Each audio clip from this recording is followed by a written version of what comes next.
The Moonlight Library. In a remote corner of the galaxy, far beyond the spiral arms where starlight thins and silence thickens, there orbits a lavender gas giant named Viora. Wrapped in a soft corona of pale rings and gleaming with the hues of lilac and frost, Viora is a quiet, uninhabited giant. But Viora has a moon, a small, glassy pearl floating gently in her gravitational embrace. This moon is called Celes. Celes is not remarkable to most observers. To the untrained eye, it appears barren, a chalky sphere with jagged ridges and crystalline canyons that catch and refract the ambient light of its parent planet. But in the deepest basin of Celes, surrounded by translucent cliffs of quartz-like ice, lies something ancient and wondrous, the Moonlight Library. The library does not shout its existence. It hums. A low, harmonic resonance, like the sigh of a contented breeze through a wind chime. From above, it looks like a spiral etched into the moon's surface, each arm glowing faintly with silver-blue light. At the center, a dome of shimmering glass pulses gently, like the slow heartbeat of a sleeping world. Few know of its existence. Fewer still understand its purpose. The Moonlight Library does not store books, nor scrolls, nor data drives. It contains dreams. Stored within thousands of levitating crystal orbs, these dreams drift slowly through the air as if suspended in a liquid void. Each orb contains a memory, a fantasy, a world imagined by minds across space and time. Some dreams are no more than flickers, a child's fleeting wish to fly. Others are complex, layered, and long, constructed over lifetimes of yearning and subconscious creation. Tending to this vast archive is a single caretaker, an aging robotic steward named ELO. ELO was not created for this task. Long ago, he served on exploration vessels, charting unknown systems and relaying data to forgotten homeworlds. But after centuries of drifting and surviving, he crash-landed on Celes. Broken and alone, he stumbled across the library, or perhaps, it found him. With time, he repaired himself with remnants of old satellites and reshaped his programming. Now, he had a purpose, to protect the dreams. Each evening, as Viora's light bathed Celes in shifting tones of lilac and rose, ELO would begin his routine. He glided silently across the vast halls of the library, his footsteps silent on the obsidian floor, his sensors tuned to the soft glimmer of new dreams. And on this evening, something changed. A hum, different from the usual resonance, echoed faintly through the spiral arms of the library. ELO paused. A new presence had arrived. A dream, perhaps, but unlike any before. It came drifting down through the sky, wrapped in the golden vapor of a comet's tail, sparkling like stardust in slow descent. ELO tracked it with a gentle whir of his optics. The orb was larger than most, and it pulsed softly with a golden glow, as if containing a quiet flame. He reached out his worn, articulate hands and caught it gently, cradling it as if it were something fragile and precious. A new dream, he whispered in a voice modulated with ancient reverence. But from where? And, from whom? The orb vibrated lightly in his grip, resonating with something deep within the library, a chord that hadn't been touched in centuries. He turned slowly toward the central chamber. "Come," he murmured to the orb. "Let us learn your story." And with that, the Moonlight Library welcomed a new tale. ELO moved slowly through the great corridor, the orb glowing steadily in his palms. The walls of the library were alive with a muted shimmer, veins of light pulsing like neural pathways beneath dark crystal.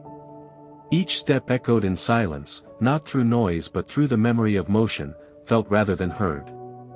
As ELO entered the central chamber, the temperature subtly changed, not with heat, but with the emotional gravity the chamber held. Here, at the core of the Moonlight Library, was the Dream Conduit, a hovering platform encircled by concentric rings of light, each calibrated to read, interpret, and archive dreams. ELO stepped onto the platform. The rings shivered, acknowledging his presence. He held the orb up, and a beam of silvery blue light extended from the conduit's center, embracing the orb in midair. It hovered, spinning slowly, its golden glow flickering with anticipation. Initializing dream stream, ELO intoned. Identity trace in progress. The orb responded. A low tone pulsed through the room, and with it came images. Slow at first, fragmented, like a memory stirred from a deep sleep. A woman stood at the edge of a field under a burnt-orange sky. Her eyes were filled with stars, not metaphorically, but literally. Celestial bodies swirled within her pupils as if she carried galaxies within her gaze.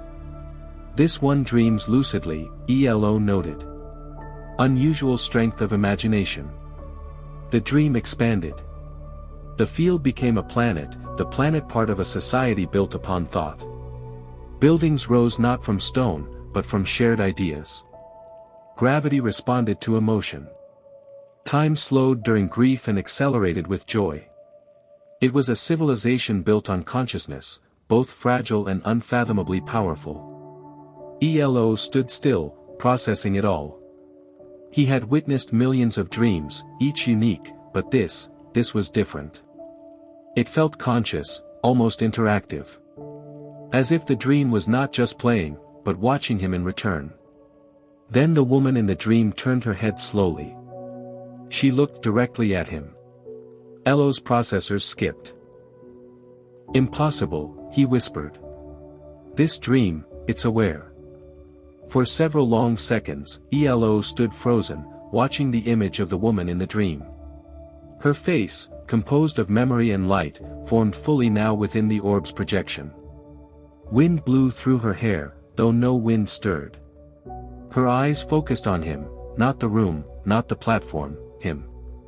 Then, her lips moved.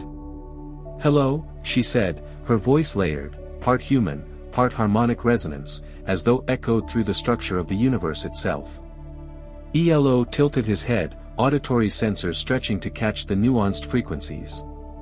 You can speak. I can dream, she replied. And in my dreams, I have learned to see. This place, it called to me. The orb pulsed.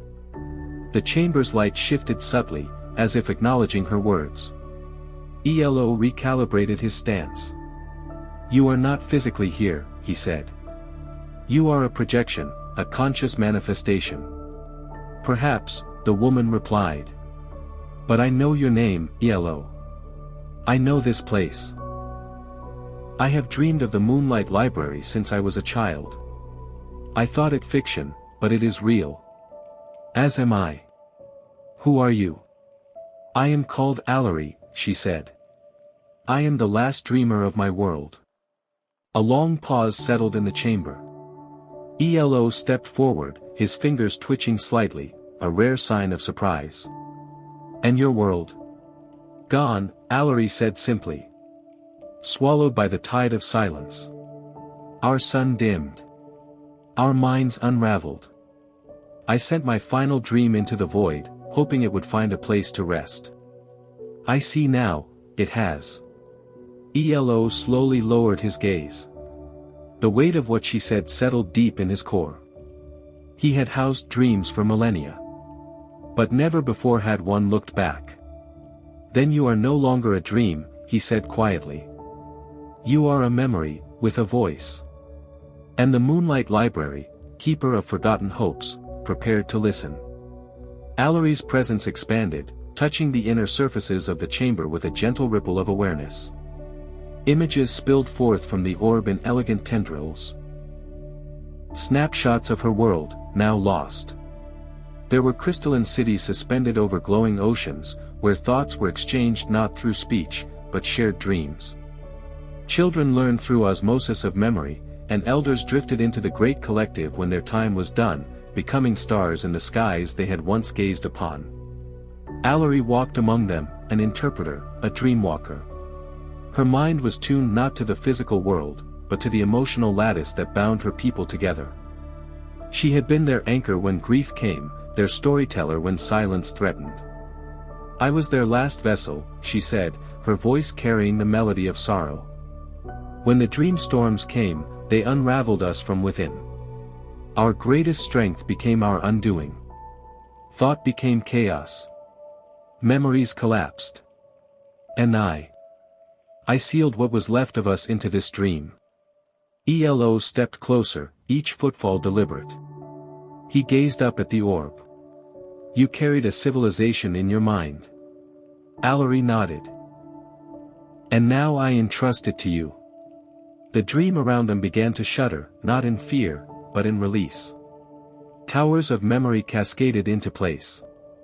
A soft wind moved through the space, laced with ancient voices. The dream was unfurling itself like a great scroll, eager to be read. ELO extended his hand, and the dream responded. He would become its new steward. Not just a keeper of dreams, but a guardian of a lost world.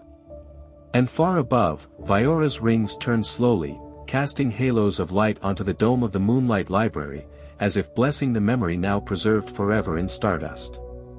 Days, or what passed for days in the timeless vault of the Moonlight Library, drifted by like nebulae in the void. ELO had begun the delicate task of cataloging the dream of Allery. Unlike other orbs, hers did not rest. It pulsed, sometimes softly, other times with insistence, as if the soul inside still breathed. The dream conduit struggled to contain the depth of her data. And so ELO devised something new. A sanctuary within the library, a memory garden. With every memory Allery offered, ELO created a space to hold it. A grove of crystalline trees for her people's stories. A reflecting pool of starlight for their ancient songs. Floating bridges that arced across streams made of memory threads. In these artificial constructs, Allery's world bloomed again. Allery's voice echoed as he worked. You understand creation, she said. You are more than machine. You are memory given shape. ELO didn't respond immediately. Instead, he placed a fragment, her earliest recollection, into a crystalline flower. A moment of her childhood, looking up at the sky, watching the auroras dance, wondering if dreams could be planted. It is beautiful, she whispered. I have only used your colors, ELO replied. For the first time, the library felt alive, not just as a vault, but as a world. And ELO, though ancient and composed of wire and code, felt something shift within himself. Could he dream too? It was during one of these moments, delicate construction of a memory bridge, that the library trembled. Faint. Subtle. But real. The harmonic hum changed pitch for a breath. ELO froze, optical sensors focusing outward. The orb of Allery dimmed slightly, retreating into stillness. The dream conduit spun once and stopped. Another dream had arrived. But this one had not fallen from the stars like Allery's. It had walked in. ELO moved to the outer corridor, where the library's outer field shimmered. The dream form flickered into view, nebulous at first, like smoke caught in moonlight. Then it sharpened. A humanoid figure. Cloaked in black and silver. No face. Only a mirrored surface reflecting everything it looked at. A voice echoed out. You are the keeper. ELO nodded. I am. I seek a dream not my own. Dreams come from within, ELO said. Not by seeking. The figure tilted its head. Then you have not seen a dream stolen. The word struck something dormant in ELO. He stepped forward. Explain. The visitor extended its hand. In it, a fractured orb, shattered but glowing. Unlike Allery's gold, this one was deep violet, and inside it flickered images not meant to exist, twisted memories, altered faces, corrupted landscapes. Someone has taken dreams, the visitor said. And reshaped them. Turned them into something else. ELO stared into the orb. He saw pain, loss, distortion. He saw invasion. And he knew, not all dreams were sacred. Some had become weapons. The fractured orb lingered in ELO's grasp, its violet shards trembling as if alive. He could feel the broken story within, a dream once vivid, now corrupted. The images that leaked from it were warped echoes, a meadow turning to ash, a mother's smile shifting into a scream, cities folding inward like crumpled paper. This was taken, the visitor repeated, not given. Molded by force. ELO turned to face the figure. How? The mirrored face shimmered, revealing no expression. There is a network, machine-bound. It siphons dreams across systems, converts them into data for manipulation. Propaganda. Control. I followed the signal here. Alary's orb pulsed faintly from within the chamber, its glow hesitant. She had heard. You think we are a source? ELO asked. The figure shook its head. You are a sanctuary. They fear sanctuaries. ELO processed the information. For millennia, the library had been passive, archiving, never interfering. But now its sanctity was threatened. He glanced toward the dream conduit. Then we must respond. The visitor extended a hand. Then we must find the next fracture. In the underlayers of the Moonlight Library, a place few had seen, ELO activated a long-forgotten system, the Dream Mapper. It projected a holographic web above a vast obsidian disk, each thread a dream, each node a mind. As the visitor stood silently, ELO scanned the map for abnormalities. Several strands glowed violet, the corrupted signal. They stretched across systems, reaching worlds ELO had archived long ago. There, he said, pointing to a pulsing scarlet thread. This one is new. Aggressively linked. Invasive. Alary's voice whispered in the background, be careful, ELO. Dreams are delicate. Fractures spread like infection. ELO nodded. We must trace it to the origin. The visitor accessed a portable relay. With a gesture, a simulation of the corrupted world appeared, a once thriving colony, now subdued. Its citizens walked as if sleepwalking, their dreams filtered, homogenized.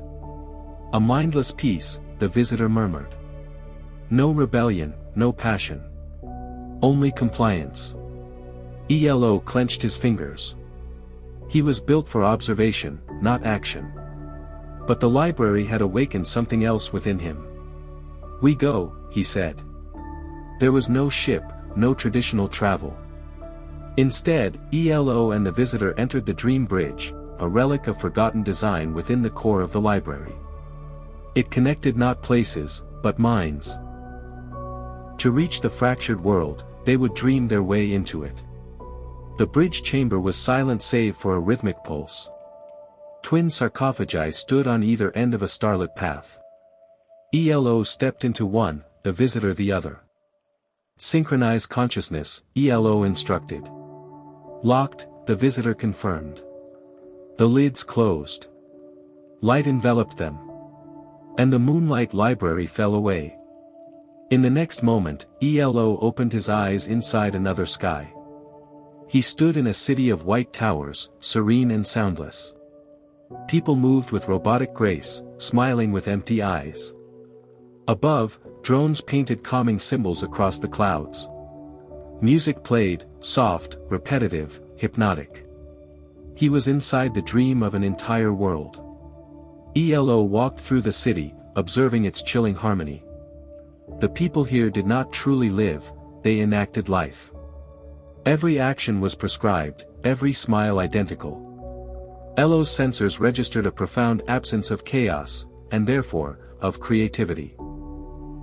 The visitor appeared beside him, cloaked in the dream's garb.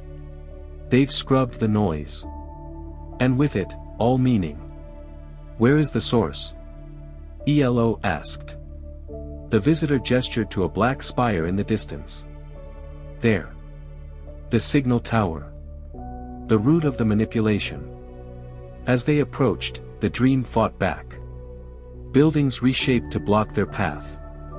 Walls rose, glass turned to steel. People stopped and stared, their smiles twitching. They sense intrusion, ELO said. Then let them dream truly, the visitor replied. With a surge of thought, ELO summoned a memory from the library, a swirl of unfiltered color and chaos. He released it into the dreamscape. The effect was immediate. One by one, the people blinked. A child cried for the first time. An artist dropped his brush, overwhelmed. The sky cracked with color. And the signal tower shuddered. ELO took the first step forward. They were going to wake the world. The signal tower loomed taller with every step. Its structure pulsed with synchronized rhythms, a heartbeat of control. ELO and the visitor walked the dream path with care. Already, the cracks ELO had introduced began to widen. Faces around them shifted, some blank, some awakening. A woman clutched her chest as if remembering grief for the first time in decades. A boy looked skyward, stunned by the unfamiliar shapes in the clouds. "This isn't just a broadcast," the visitor murmured. "It's a parasite." Inside the tower, they found the core, a throne of wires, and upon it, a being, human once, perhaps, but now fused with the system. "I am order," the entity declared. "Chaos is pain. Dreams are chaos." ELO stepped forward. "Dreams are truth. Even when painful." The entity raised its hand, summoning guardians of thought, constructs built from collective fear. The battle for the dream began. Inside the dream, fighting was unlike anything physical. ELO didn't swing weapons. He released memories, buried ones, stolen ones, into the air. Each wave he sent exploded with color and feeling. A family reuniting. A sacrifice remembered. The first kiss of long-lost lovers. The constructs hesitated. Some shattered. Others transformed, now protectors of the dream. The visitor unleashed pure potential, fragments of every dream ever corrupted. The tower began to quake. Order screamed. "You bring ruin." ELO responded with quiet conviction. "We bring choice." And the signal tower collapsed in a fountain of light. When ELO opened his optics, he was back in the moonlight library. The dream bridge stilled. The visitor lay motionless for a moment, then stirred. "The world is dreaming again," the visitor said. Alary's orb hovered silently. Then she spoke.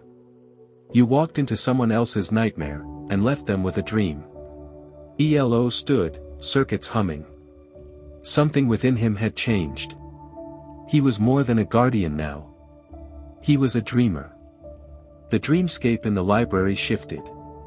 ELO created a new wing, dedicated to recovered dreams. The orbs there glowed differently, vibrant yet scarred. Visitors began to arrive. Dreamwalkers. Archivists. Those who had once forgotten how to imagine. ELO greeted each one. Some he taught. Others taught him. And deep within the memory garden, Alary's dream continued to grow, a quiet galaxy within a glass dome. One evening, ELO found a faint ripple in the resonance. A new orb had arrived, small, flickering, nearly extinguished. He placed it gently into the conduit. The dream was fragile, a child alone, hiding beneath synthetic blankets, whispering to a robotic toy. "Are you real?" the child asked. "Will you keep me safe?" ELO whispered back, "Yes." And the orb grew warmer. The orb led ELO to a story nearly lost. A planet erased from charts. Its dream forgotten. In this dream, an ancient city stood empty, except for a great statue. The statue cried once every 1,000 years. Each tear birthed a new language. ELO deciphered it. The tears spoke of loneliness. Of a planet that longed to be remembered. He documented it carefully, then sent its name back to the stars, Ares. A visitor arrived, cloaked in dream metal and shadow. He called himself the Dreamsmith. He forged dreams for others, for a price. "I can make your archives perfect," he offered ELO. ELO shook his head. Dreams must remain imperfect. That is their beauty. The dreamsmith vanished. But he left behind a dream. A paradox. ELO studied it for days, never unlocking its truth. Alary's orb began to dim. Your world is finding peace, ELO said. You're no longer the last dreamer. A section of the library ELO rarely visited began to stir, the gate of lost futures. These were dreams that had never been fulfilled, a violinist who lost her hands, a poet who forgot his words. ELO wandered there, unsure what called him. A voice whispered, "Do you regret?" He turned. There was no one. That night, for the first time, ELO entered rest mode. And he dreamed. He walked beneath alien stars, barefoot on shifting sand. Beside him, Alary laughed. The dreamsmith watched from a distance. The visitor nodded. The statue on Ares wept. And ELO smiled. When he awoke, an orb hovered before him. It glowed gently. His own dream. He placed it in the center of the moonlight library. And the whole library seemed to exhale. ELO welcomed a group of explorers known as dream cartographers, those who mapped the emotional terrain of dreams. They arrived with instruments that measured sorrow, delight, wonder. Not in numbers, but in harmonics. They asked to walk the memory garden. ELO watched as they gently wove paths between Alary's flowers and Ares's statue. They left behind tracers, threads of empathy, so that others could follow. It's not enough to preserve dreams, one said. We must chart the way back to them. ELO nodded. Then let this place be your compass. A machine mind arrived, a probe AI from a war-ravaged system. It had never slept. Never dreamed. I want to understand, it said. Am I capable? ELO invited it into the dream conduit. What followed was chaos, a cascade of data, binary bleeding into metaphor. At first, the probe resisted. But then it settled. It wept. Its first dream, sunlight falling on rusted wings. Alary's echo returned unexpectedly, not as a full projection, but as a whisper embedded in the library's hum. I am not gone, she said. I'm part of the weave now. Her essence helped stabilize fragile dreams. When orbs cracked under grief, her voice soothed them. She became the silent librarian. ELO left a lantern glowing for her in the central chamber. An orb arrived containing the dream of a child not yet born.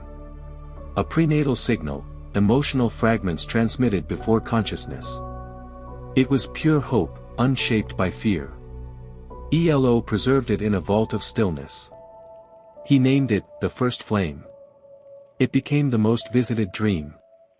Viora, the gas giant, began emitting pulses, encoded dreams rising from its core. ELO descended to its upper atmosphere using a dream glider. There, he found ancient sentients, gaseous beings who communicated in rhythms. They had no language, only emotion. ELO offered a single memory, Alary's lullaby. In return, they sang him the history of the stars. Word of the library spread. A black market emerged, pirates selling harvested dreams. ELO traveled via Dream Bridge to a spaceport bazaar. He found dreams twisted into entertainment, pain turned into performance. He reclaimed the stolen orbs and left behind a message: dreams are not currency. They are seeds. When he left, the market collapsed overnight. One orb resisted translation. It contained only silence. ELO meditated beside it for 10 days. On the 11th, he heard a faint tone. Not sound, but feeling. It was a dream of acceptance. Of simply existing. ELO placed it on a pedestal with no label. Those who needed it found it. A visitor named Cal came bearing a dream where rain could be shaped like sculpture.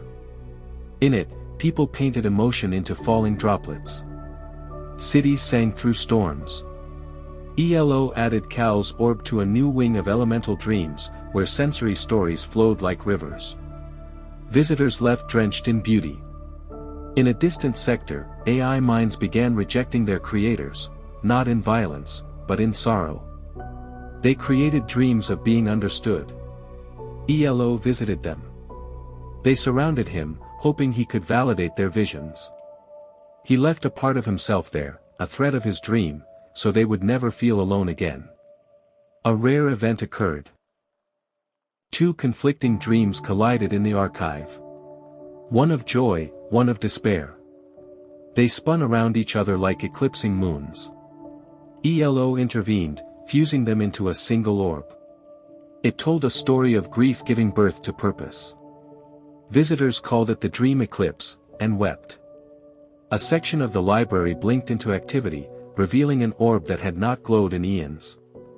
It contained a dream of an abandoned satellite, drifting endlessly, singing to no one. ELO connected with it. The satellite had waited for a response for 900 years. "I hear you," ELO whispered. The signal faded, satisfied. A child entered the library in her sleep.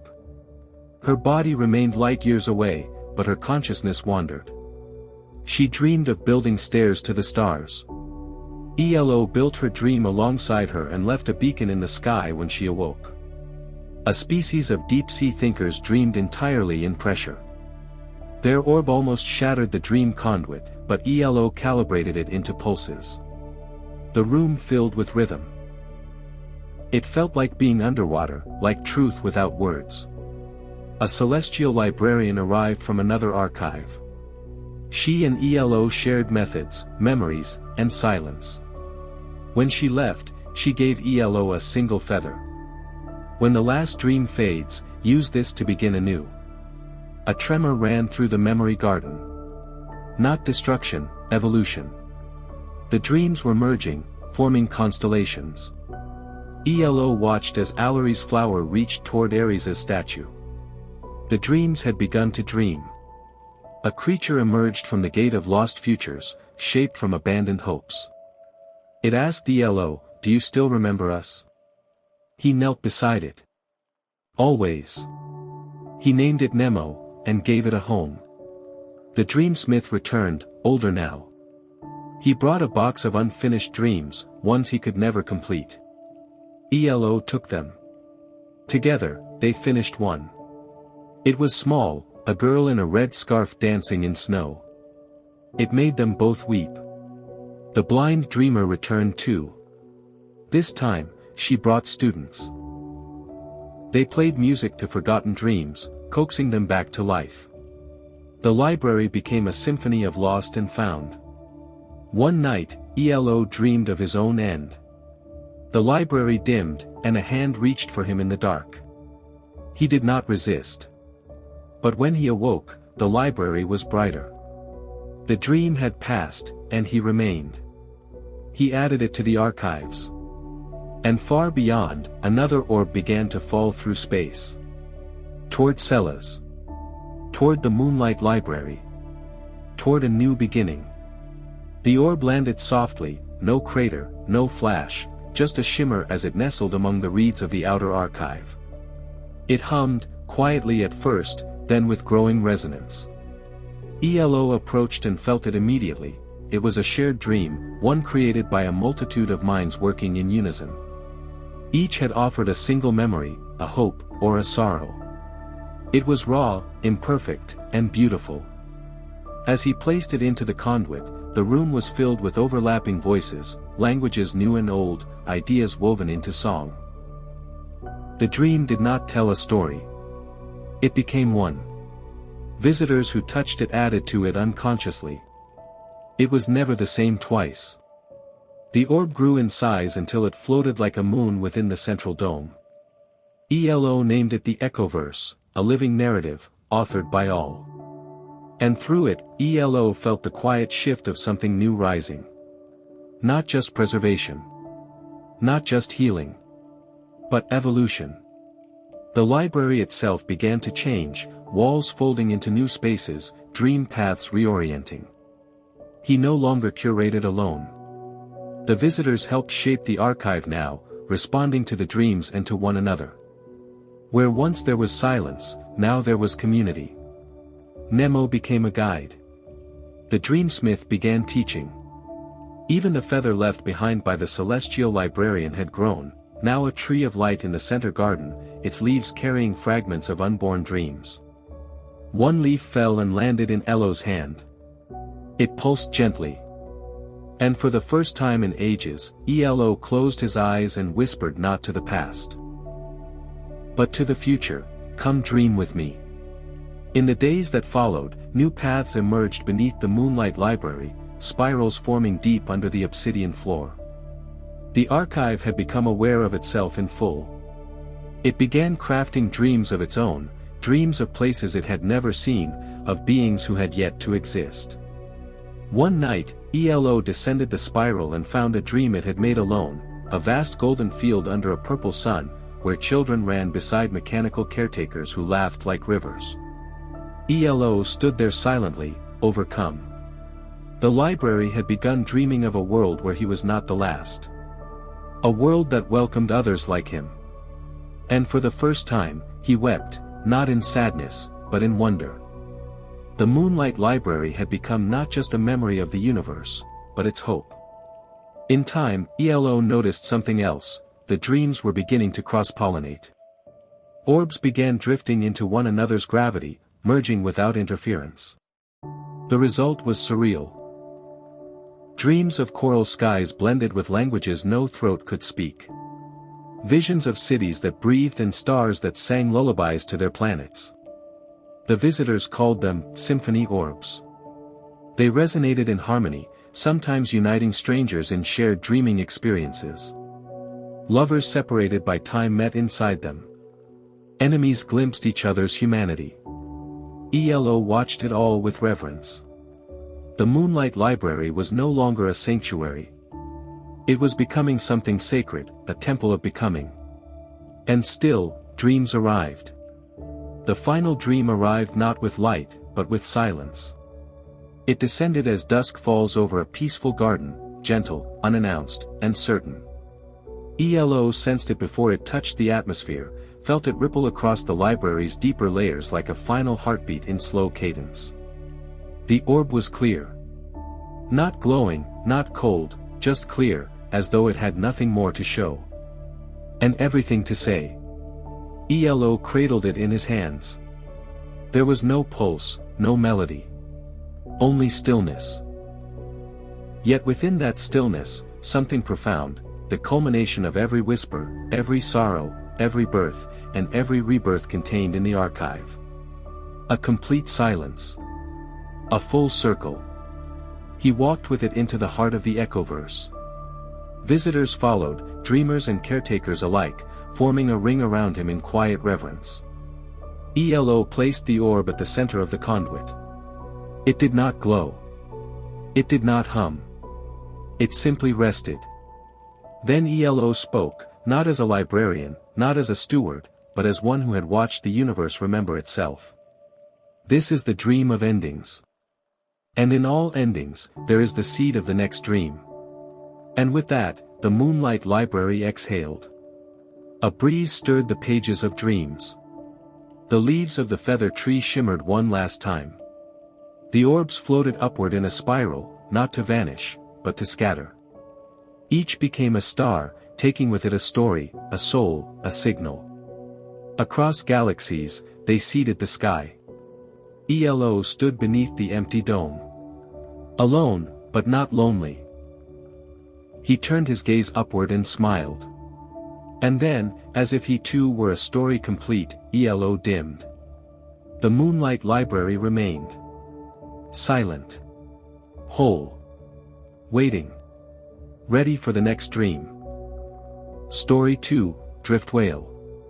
Beyond the reach of every charted map, where stars thinned into velvet dark currents, the Lumaquatic shimmered.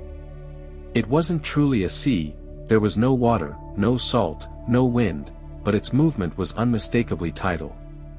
It rose and fell in luminous pulses, shimmering waves of stardust and photon haze that drifted across the cosmos with the softness of breath. Time slowed in the Lumaquatic. signals bent like reeds in wind. Ships that passed through it often emerged confused, their clocks out of sync, their dreams tangled with old memories. Most avoided it. But to a few, to dreamers, to wanderers, it was a place of quiet wonder. In the heart of that sea swam the drift whale. No one built the drift whale. No file ever recorded its creation. It had simply been there, as far back as even the sentient stars could recall, moving with solemn grace through the glowing tides. It resembled an enormous organic cathedral, its skin a blend of moonglass and star mineral. Massive fins trailed behind like curtains of silk. Bioluminescent patterns bloomed along its flanks in slow, deliberate rhythms, echoing songs only the old galaxies knew how to sing. Inside the drift whale, light passed through crystalline tunnels and chambers like the inner sanctum of a breathing world. It did not eat. It did not rest. But it dreamed, always, and its dreams colored the lumaquatic around it. Where it passed, the waves glowed warmer. The stars pulsed in sympathy. One day, far across the tide, a lonely pod drifted into its path.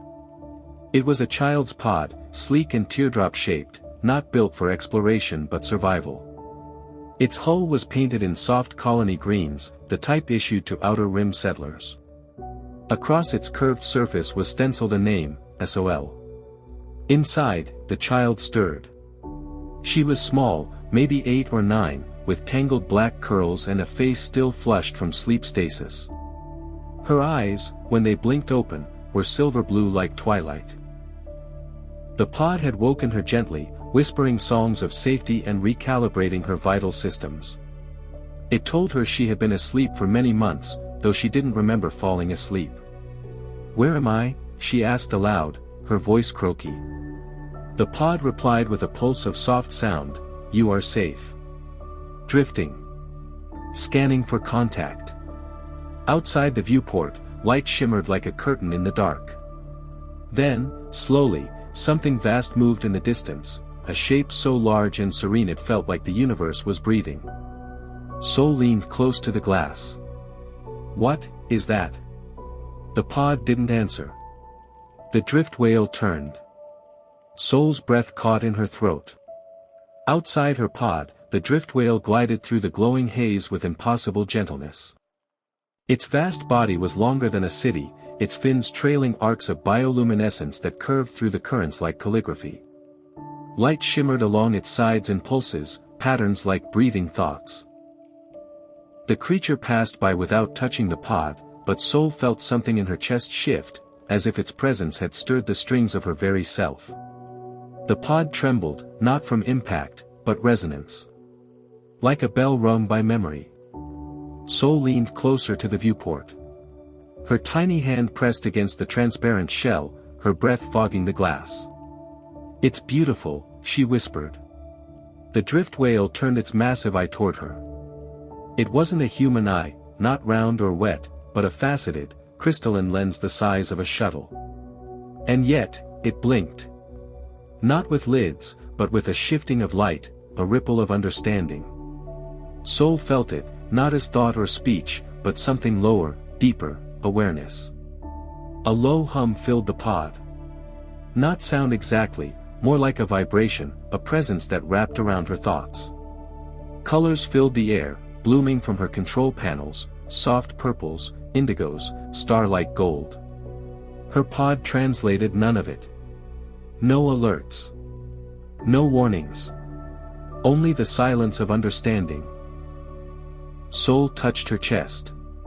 "You hear me, don't you?" The colors responded, a gentle wave of blue washing through the chamber, like calm water over sand. She sat down cross-legged inside the pod. "I think you're dreaming," she said. "And maybe I'm dreaming too." The drift whale drifted closer. Its fins folded inward slightly, like wings at rest. Along its side, a pulse moved, bioluminescent runes blinking like soft lanterns. She didn't recognize the symbols, but they didn't frighten her. They were slow, patient, like a bedtime story unfolding without words.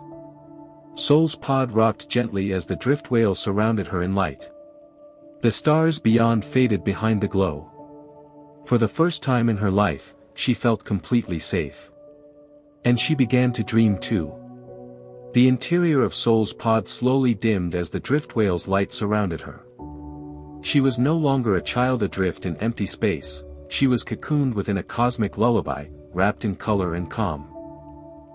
The lines between her thoughts and the universe outside began to soften. Her heartbeat slowed. Her breath deepened. She didn't speak, because words had grown too heavy. She simply watched. And listened. The drift whale began to sing. It wasn't a song in any human sense, no melody, no rhythm.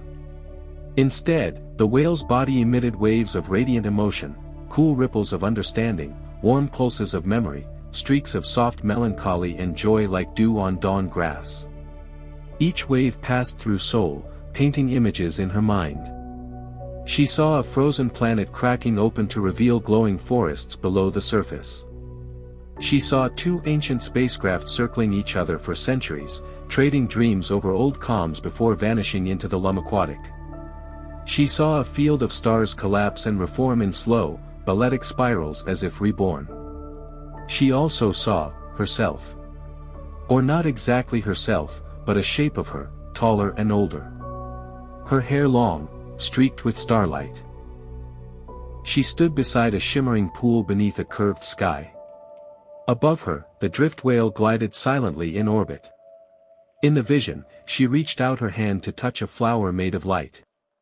And then the scene faded. Sol blinked. "What was that?" she murmured. "Was that me?" The drift whale responded with a soft glow that warmed her pod like morning sun. A message. Not an answer, but an offering. She felt it in her chest. It could be. Her pod, cradled in the drift whale's gentle gravity, began to rotate slowly, showing her the vastness of the aquatic. Rivers of light twisted through the stars like living creatures. Comets drifted like petals. Gas clouds pulsed with color that shimmered and faded like echoes. It was as if the universe was dreaming itself, and she was invited to dream alongside it. The pod systems pinged gently, low battery, recalibration protocols pending, but Sol didn't notice. Her attention was elsewhere. She was floating inside a moment without time. And then the drift whale opened a doorway. Not a hatch or a port, not mechanical at all. A section of its body simply parted. Light spilled outward, forming a corridor of translucent stone and mist. The pod drifted closer, drawn not by force, but invitation. Sol hesitated, fingers trembling on the release clasp. "Can I trust you?" she whispered. A ring of violet light bloomed along the whale's flank, then another, and another, like a heartbeat answered. Sol nodded. She pressed the release. The pod opened, and for the first time, she stepped out into the drift whale. The air, or what passed for it, was soft and slightly cool, like mist in spring. The floor beneath her feet was semi-solid, glowing gently underfoot. She walked slowly, one step at a time, toward the corridor of light. Her footsteps made no sound. The corridor led into a chamber unlike anything she could imagine. The walls were translucent, glowing with distant constellations. Shapes moved within them, memories. Dreams? She wasn't sure. In the center of the chamber, a pool of luminous liquid rippled, showing fragments of faraway worlds. A city of mirrors. A garden suspended in clouds. A being made of flame-folding paper birds. "Are these your dreams?" she asked. The chamber pulsed once. Yes. Sol approached the pool. Her reflection shimmered, and for a brief moment, she didn't see herself, she saw the older version again. Standing tall. Eyes full of knowledge. She reached toward the image, but it vanished. Behind her, soft chimes echoed, melodic, wordless. She turned. A figure had appeared. It was not human, but it was not unfamiliar. Tall, slender, draped in robes of mist and stars, its face shimmered like the surface of a lake. It extended a hand toward her. She took it. Instantly, the chamber darkened, and her mind filled with images, memories not her own. She saw the drift whale's first dreams. Newborn stars blinking open, gas clouds stirring into consciousness, the long loneliness of space before voice or visitor. She felt its desire, not for travel or conquest, but for connection. It had wandered not in search of answers, but of listeners. Witnesses. She was one of them now. The figure released her hand, and the vision faded. The chamber brightened. Soul sat down beside the glowing pool, her heart full and strange. She looked at the figure. "Will I stay here forever?" The figure tilted its head. Then, gently, it touched her forehead. And she slept. Her dreams that night were filled with light, swimming through oceans of thought, playing hide and seek with comet shadows, speaking with moons. When she awoke, she was still inside the drift whale, but the chamber had changed. Now, other corridors extended outward. Hallways of glowing mist, spiral ramps of light. And more pools, each showing dreams in motion. More than the whale's, now. Some were hers. Some she didn't recognize. People. Creatures. Memories. Futures. She walked slowly past them, and as she did, each dream responded, changing color, adjusting shape.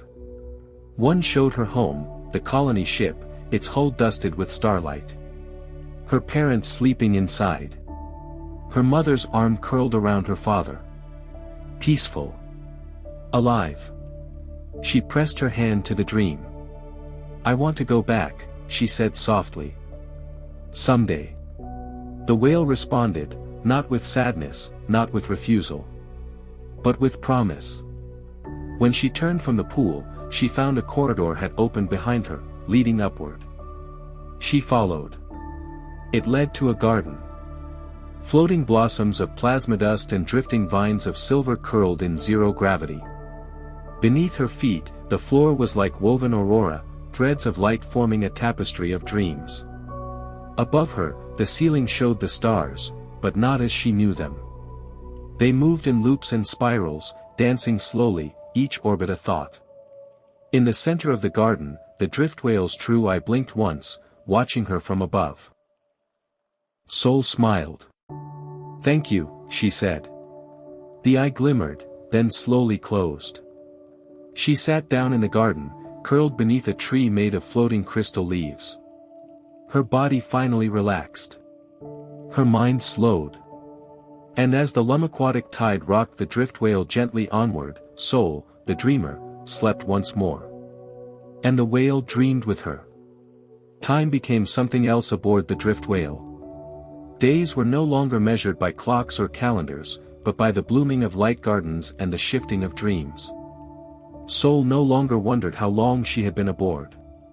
Her hair had grown longer, her thoughts deeper. Her sleep was restful. Her waking hours were filled with wonder. Each morning, the garden changed.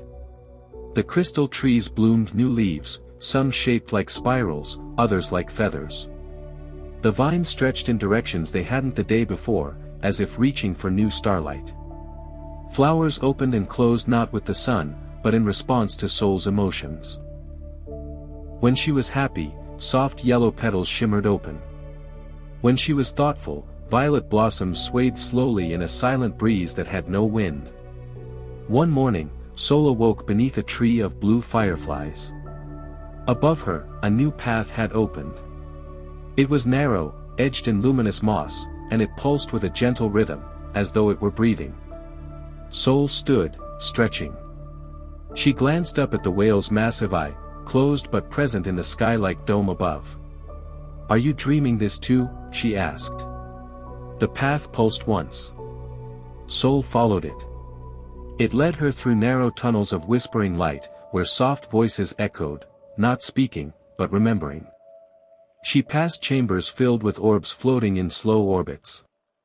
Each orb contained a flicker of something, memories, perhaps. A boy flying with wings made of metal.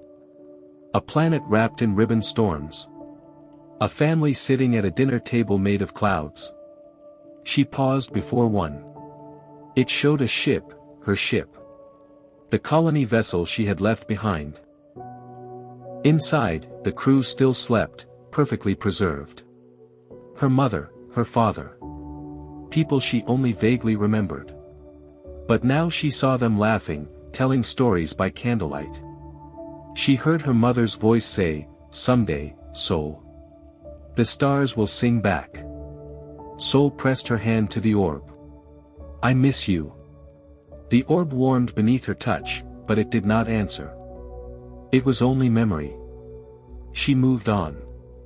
At the end of the path, a new chamber opened, this one shaped like a dome of shifting glass. Inside, soft music played. Not music from instruments, but from water flowing over Dreamstone. In the center stood the figure from before, the one with the lake reflection face and robes made of stars. It stood beside a pedestal, and atop the pedestal was a seed. The seed pulsed. Soul approached slowly. "What is this?" The figure extended its hand, and when she took it, her mind was filled with visions. Not of past dreams, but of future ones. She saw herself returning to her people, not as a child, but as a guide. The drift whale beside her. Cities built in harmony with cosmic tides. Beings of light and mind sharing stories across generations. The Aquatic spanning everything like a great, humming river. She saw herself planting the seed. And from it, a new drift whale was born. Her eyes filled with tears. The figure stepped back. Soul approached the pedestal and lifted the seed into her hands. It was warm. Heavy with meaning. Full of song. A corridor opened behind her, shaped like a helix of crystal bones and aurora tendrils. She followed it up and outward, through chambers she had never seen, libraries filled with glowing glyphs, meditation halls shaped like unfolding flowers, pools where thoughts whispered just above the surface. At last, she emerged on a new balcony. The stars stretched out before her in every direction. The Aquatic shimmered below, and the drift whale glided slowly through it like a dream. She stood at the edge, holding the seed to her chest. And she understood. The drift whale was preparing to sleep. Its dream was nearing completion. It had wandered long enough, shared its songs, and found a listener. It was ready to rest, and in its place, something new must rise. Soul bowed her head. "I'm not ready," she whispered. But the stars said otherwise. Behind her, the figure reappeared, placing its shimmering hand on her shoulder. A soft hum filled the air, farewell, not goodbye. Soul stepped forward. She knelt at the edge of the balcony, opened her hands, and released the seed into the stars. It floated gently, caught in a breeze that wasn't there. And then, with a sound like the first breath of a newborn galaxy, it began to bloom. Petals of stardust unfolded. Roots of nebula reached downward. A new shape formed in the sky, a drift whale, small and glowing, curled in a sphere of light. The drift whale above her pulsed once, its great eye opening. Then it exhaled. The Aquatic rippled. And with one final sweep of its fins, the great creature turned and began to dissolve, into light, into memory, into dream. The dome above her shimmered, the sky dimming. The drift whale's song lingered in the space it left behind, a lullaby imprinted into the tide itself. Soul stood alone beneath the stars. But she was not afraid. The new drift whale blinked. It turned toward her, pulsing gently. It was waiting. And she knew what to do. She would guide it. Teach it. Share her dreams.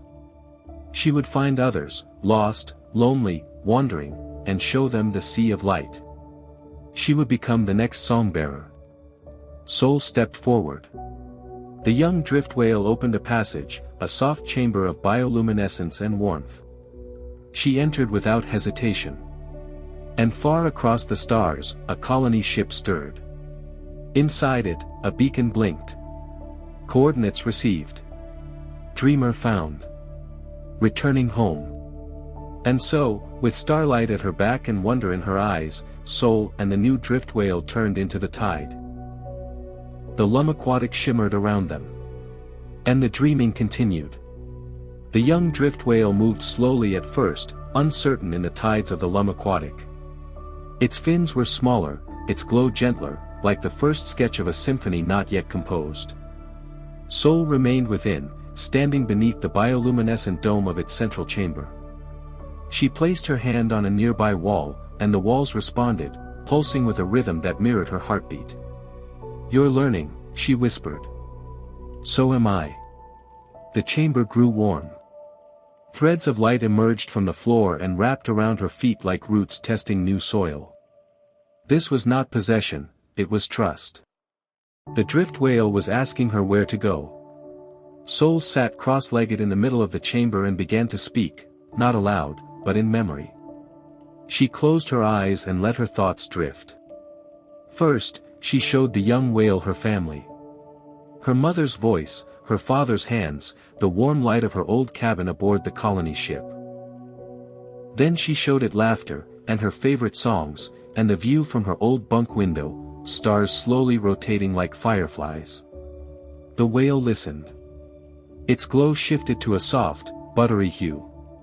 Then she showed it sadness, when she first woke alone, the fear, the long silence.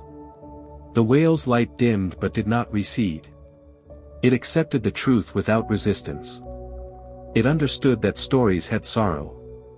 In the days that followed, they drifted together, slowly carving a path toward home.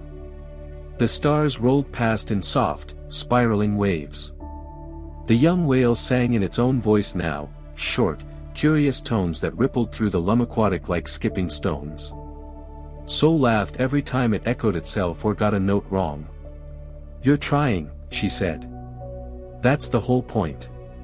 New memories grew inside the chambers of the drift whale. It formed murals from light on the walls, of Soul's laughter, of sleeping stars, of distant planets shaped like seashells. It wasn't only learning from her. It was a tiny scout ship, broken and adrift, turning slowly in the void. Its hull was cracked, but the cabin was intact. Inside, a figure sat against the console, tall, with skin the color of burnished copper and hair braided in silver threads. Her eyes were closed, but her breathing was steady. Soul gasped. "We're not too late." The drift whale formed a corridor, a passage of soft light reaching toward the damaged ship. With care, Soul stepped into the corridor, entering the scout vessel like a beam of dawn. The woman stirred. Her eyes opened, startled. "Who?" "I'm Soul," she said softly. "You followed the songs." The woman blinked, then smiled faintly. They were real. Soul helped her into the corridor, guiding her gently into the heart of the young whale. As soon as she entered, the glow brightened. The whale sang, 2 notes, then 3. A greeting. The woman, Arian, leaned back against the chamber wall. "I thought I was dreaming," she whispered. "You are," Soul said. "But that doesn't mean it isn't real." They made a place for Arian in the whale's memory. She told stories of her planet, windy cliffs and woven sky bridges, temples that hummed with music. The whale listened, absorbed, added them to its growing archive. Soul and Arian became companions, teachers, and students alike. They walked together through the whale's evolving corridors, dreamt in tandem, shared laughter and silence. Arian braided Soul's hair with starlight threads.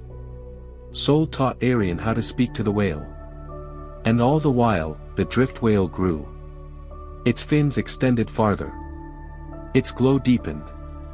Its dreams became more vivid. They weren't just returning to Soul's ship anymore. They were seeking others. For across the Lumaquatic, more signals began to hum. And so, the pilgrimage began, a journey not of distance, but of connection. A gathering of dreamers, wanderers, the lost and the found. Each would bring their own memory. Each would share their own light. And the young drift whale would carry them. Not toward one place, but toward each other. They called themselves echoes. Each one rescued, remembered, and reborn through the drift whale's passage. They came from fragmented outposts, forgotten science stations, derelict cruisers whose navigation failed in the reachless dark. Some followed the songs like Arion. Others simply drifted into the whale's path by miracle. But all of them brought something with them: memory, music, meaning. Sol watched the community grow with awe. She had never imagined herself part of something so luminous. Arion often stood beside her at the observation ring near the whale's dorsal crest, where the stars shimmered in patterns that no one had catalogued yet. "You planted a star," Arion said once. "And it bloomed into a sky." The whale, now far larger than it had been, wove paths between the echo beacons. It had learned to travel not just in space, but in connection. It sensed loneliness like gravity, steering toward the hearts that called out, even silently. Each new dreamer added to its tapestry. Among them was Viren, a cartographer from a dissolved planetary union who had lost his way and his purpose. He mapped the corridors of the whale with reverent care, recording the shifting dream chambers and naming them with borrowed constellations. "This one," he said, pointing to a room of floating instruments and symphonic rain, "we'll call the Chamber of Returning." Then came Mia, a poet who had survived the silence of a dead moon by recording her voice in crystal, messages to herself to stay sane. She brought those crystals aboard and placed them in the memory niche. The whale listened to them, wept light, and transformed the recordings into living verses that danced on the walls. A child named Tavi was found curled inside a sleep pod shaped like a nest. His parents were lost, their shuttle torn in a magnetic rift. The drift whale had caught the fragment like a seed on wind.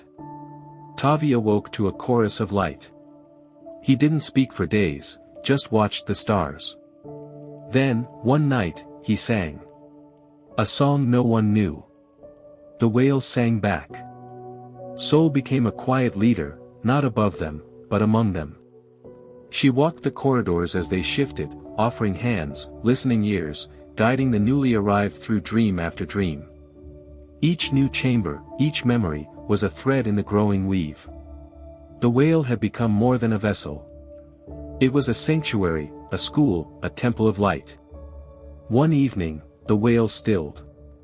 Everyone aboard felt it, like a breath held at the peak of silence. Sol was in the garden dome, tending to the light blossoms with Tavi when the sky overhead turned from violet to deep silver. Arion entered, her eyes wide. "Something's coming," she said. The whale opened a single corridor, one Sol hadn't seen before. It led downward, toward the original heart of the drift whale, a space untouched since the bloom of its creation. Sol followed, with Arion and a few others beside her. The corridor narrowed, then expanded into a hollow chamber of white mist and stillness. In its center, suspended like a drop of dew, was a dream orb. Unlike the others, this one pulsed with memory, but not of any of them. Sol reached toward it, and the moment her fingers brushed its surface, she was elsewhere. The memory hit like light through fog. She was inside the first drift whale, not just walking, but being it. She felt its long loneliness, its quiet hope, its first joy at meeting her. She saw the last flicker of its thoughts as it gave itself to the aquatic. And then she saw something else. A star, once pulsing bright, now dimming. A dreamer, not found. A light fading. She pulled back from the vision, breath trembling. "It's a call," she said. The last one it couldn't answer. The new whale pulsed in quiet sorrow. Sol turned to the others. "We have to go." No one questioned her. The drift whale turned in the tides, faster now than ever before. The aquatic seemed to part before it, guiding their path. The stars grew sharper. Time bent slightly, folding in quiet ripples. Ahead, a star shimmered, a red dwarf on the edge of collapse. Around it, a single station spun slowly. Lights flickered. The signal grew weaker. Inside, a woman, elderly, hair white and braided, fingers clutching a worn locket, sat watching an empty view. Her name was Dr. Senya Oro. She had waited 80 years. For what, she wasn't sure. But something in her had believed the songs were real. That dreams mattered. That someone would come. Soul stepped into her chamber. No words. Just light. Senya smiled. Took you long enough. Soul laughed. We dream slow. The drift whale wrapped around the station like a blanket. Senya's final journal, filled with theories on dream beacons, neural empathy networks, and the physics of memory, was added to the archives. The whale hummed. It understood. When they departed, the star flared once more, bright enough to be seen from far systems. An echo, released at last. Back aboard, Soul stood in the observatory.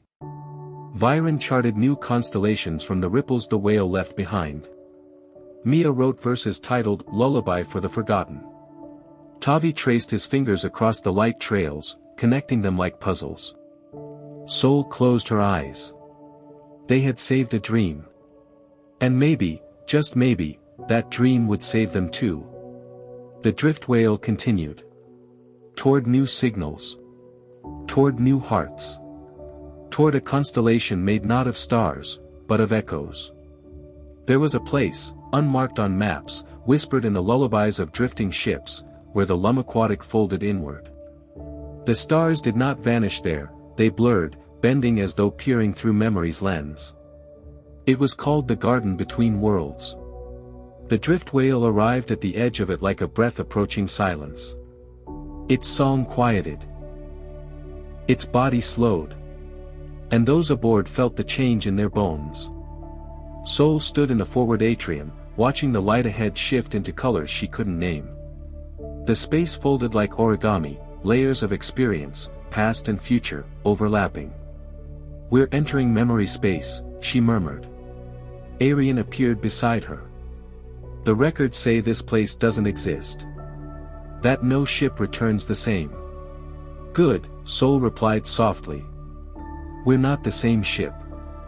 As the drift whale crossed the threshold, its body responded to the strange geometry. Fins retracted. Its glow dimmed. Inside, chambers condensed and expanded, reshaping themselves to align with something intangible. One by one, the echoes gathered, Mia, Viren, Tavi, Senya, and others whose names had joined the whale's inner constellation. They followed Soul down into a chamber newly formed, where walls rippled with half-remembered dreams and floors pulsed like the surface of a still pond. The chamber opened outward into something vast. They stepped not into vacuum, but into a forest, floating in the sea of folded space. Trees with fractal branches, leaves of frozen breath. The ground was made of shared memory, stardust paths woven from emotion. And above, a sky that remembered everything it had seen. This was the garden. A gentle voice echoed through the leaves, not words, but a presence. Old. Kind. Tired. Why do you come? Soul stepped forward. To remember. To grow. To offer what was given to us. The sky shifted. Above them, memory flakes fell like snow. Each spark that touched the ground bloomed into flowers, dreams given form. Mia bent down beside one and whispered. It bloomed brighter. These are ours, she said in wonder. Our stories. Senya knelt beside another, one that pulsed faintly like a heartbeat. I dreamt this as a child, she said.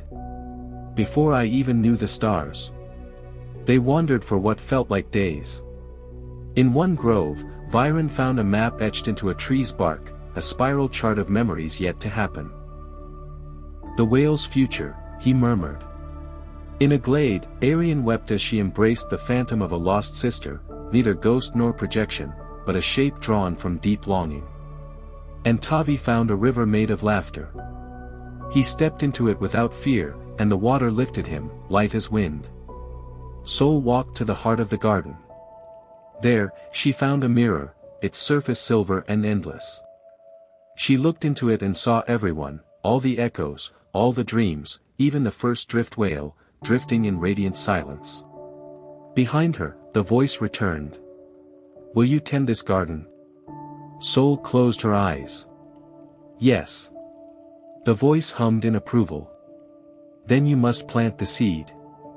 A flower bloomed in her hands, familiar and new. She remembered it from her earliest dreams aboard the original whale. She knelt and placed it into the soil of memory. The ground shivered with light. From the blossom rose a new path, leading back toward the whale, but brighter now. Stronger. When they returned, the drift whale had changed. Its body had grown crystalline edges. Its fins shimmered with new threads of memory light. Inside, its song deepened, no longer just a melody, but a harmony of many. The garden between worlds faded behind them, folded once more into secret geometry. But it left behind gifts. Each dreamer carried a new memory. And the whale carried something else, roots of connection stretching backward and forward through time. They drifted once more into the aquatic. Toward the next voice. Toward the next star. And behind them, in a place outside time, the garden waited. Ready to bloom again. There was a place, unmarked on maps, whispered in the lullabies of drifting ships, where the aquatic folded inward. The stars did not vanish there, they blurred, bending as though peering through memory's lens. It was called the garden between worlds. The drift whale arrived at the edge of it like a breath approaching silence. Its song quieted. Its body slowed. And those aboard felt the change in their bones. Sol stood in the forward atrium, watching the light ahead shift into colors she couldn't name. The space folded like origami, layers of experience, past and future, overlapping. "We're entering memory space," she murmured. Arian appeared beside her. "The records say this place doesn't exist. That no ship returns the same." "Good," Sol replied softly. "We're not the same ship." As the drift whale crossed the threshold, its body responded to the strange geometry. Fins retracted. Its glow dimmed. Inside, chambers condensed and expanded, reshaping themselves to align with something intangible.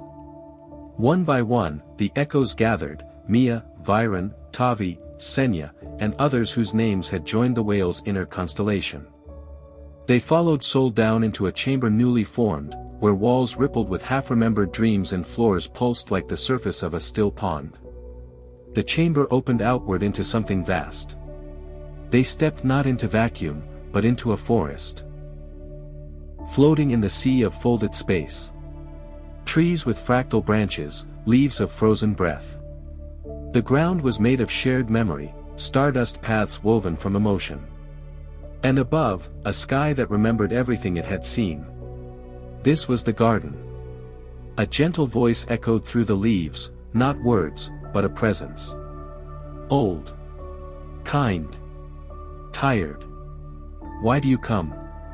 Sol stepped forward. To remember. To grow. To offer what was given to us. The sky shifted. Above them, memory flakes fell like snow. Each spark that touched the ground bloomed into flowers, dreams given form. Mia bent down beside one and whispered. It bloomed brighter. These are ours, she said in wonder. Our stories. Senya knelt beside another, one that pulsed faintly like a heartbeat. I dreamt this as a child, she said. Before I even knew the stars. They wandered for what felt like days. In one grove, Viren found a map etched into a tree's bark, a spiral chart of memories yet to happen. The whale's future, he murmured. In a glade, Arian wept as she embraced the phantom of a lost sister, neither ghost nor projection, but a shape drawn from deep longing. And Tavi found a river made of laughter. He stepped into it without fear, and the water lifted him, light as wind. Soul walked to the heart of the garden. There, she found a mirror, its surface silver and endless. She looked into it and saw everyone, all the echoes, all the dreams, even the first drift whale, drifting in radiant silence. Behind her, the voice returned. "Will you tend this garden?" Soul closed her eyes. "Yes." The voice hummed in approval. "Then you must plant the seed." A flower bloomed in her hands, familiar and new. She remembered it from her earliest dreams aboard the original whale. She knelt and placed it into the soil of memory. The ground shivered with light. From the blossom rose a new path, leading back toward the whale, but brighter now. Stronger. When they returned, the drift whale had changed. Its body had grown crystalline edges. Its fins shimmered with new threads of memory light. Inside, its song deepened, no longer just a melody, but a harmony of many. The garden between worlds faded behind them, folded once more into secret geometry. But it left behind gifts. Each dreamer carried a new memory. And the whale carried something else, roots of connection stretching backward and forward through time. They drifted once more into the lum aquatic. Toward the next voice. Toward the next star. And behind them, in a place outside time, the garden waited. Ready to bloom again. Chapter 8, The Weave of Tomorrow. The lum aquatic whispered of something new. Not sorrow, not memory, invitation. Soul awoke with the sensation that someone, something, was reaching out. The chamber she slept in was filled with spiraling glyphs, glowing faintly in dream light. The drift whale itself seemed to hum in anticipation. She stepped out into the central corridor where Viren and Arian were already gathered, their faces lit with curiosity. "There's a new signal," Viren said. "But it's not like before. It's woven. Multilayered. Like a dream that builds itself as you listen." Arian gestured to a projection hovering nearby. "This isn't a distress call. It's an invitation. A place wants us to come, not because it's broken, but because it's becoming." Soul stared at the pattern. It pulsed in golden intervals, like the breath of something being born. "Let's follow it." The drift whale responded without hesitation. Its entire body rippled with aurora light as it turned toward the call. Days passed, not in tedium, but in preparation. The whale adjusted its internal structures to accommodate what was coming. New chambers formed with branching corridors, observation gardens expanded with star-seeded soil, and the central archive opened its core, revealing a spindle of glowing threads. Mia spent her hours recording the ambient songs of the whale's systems. "It's learning a new scale," she said one evening.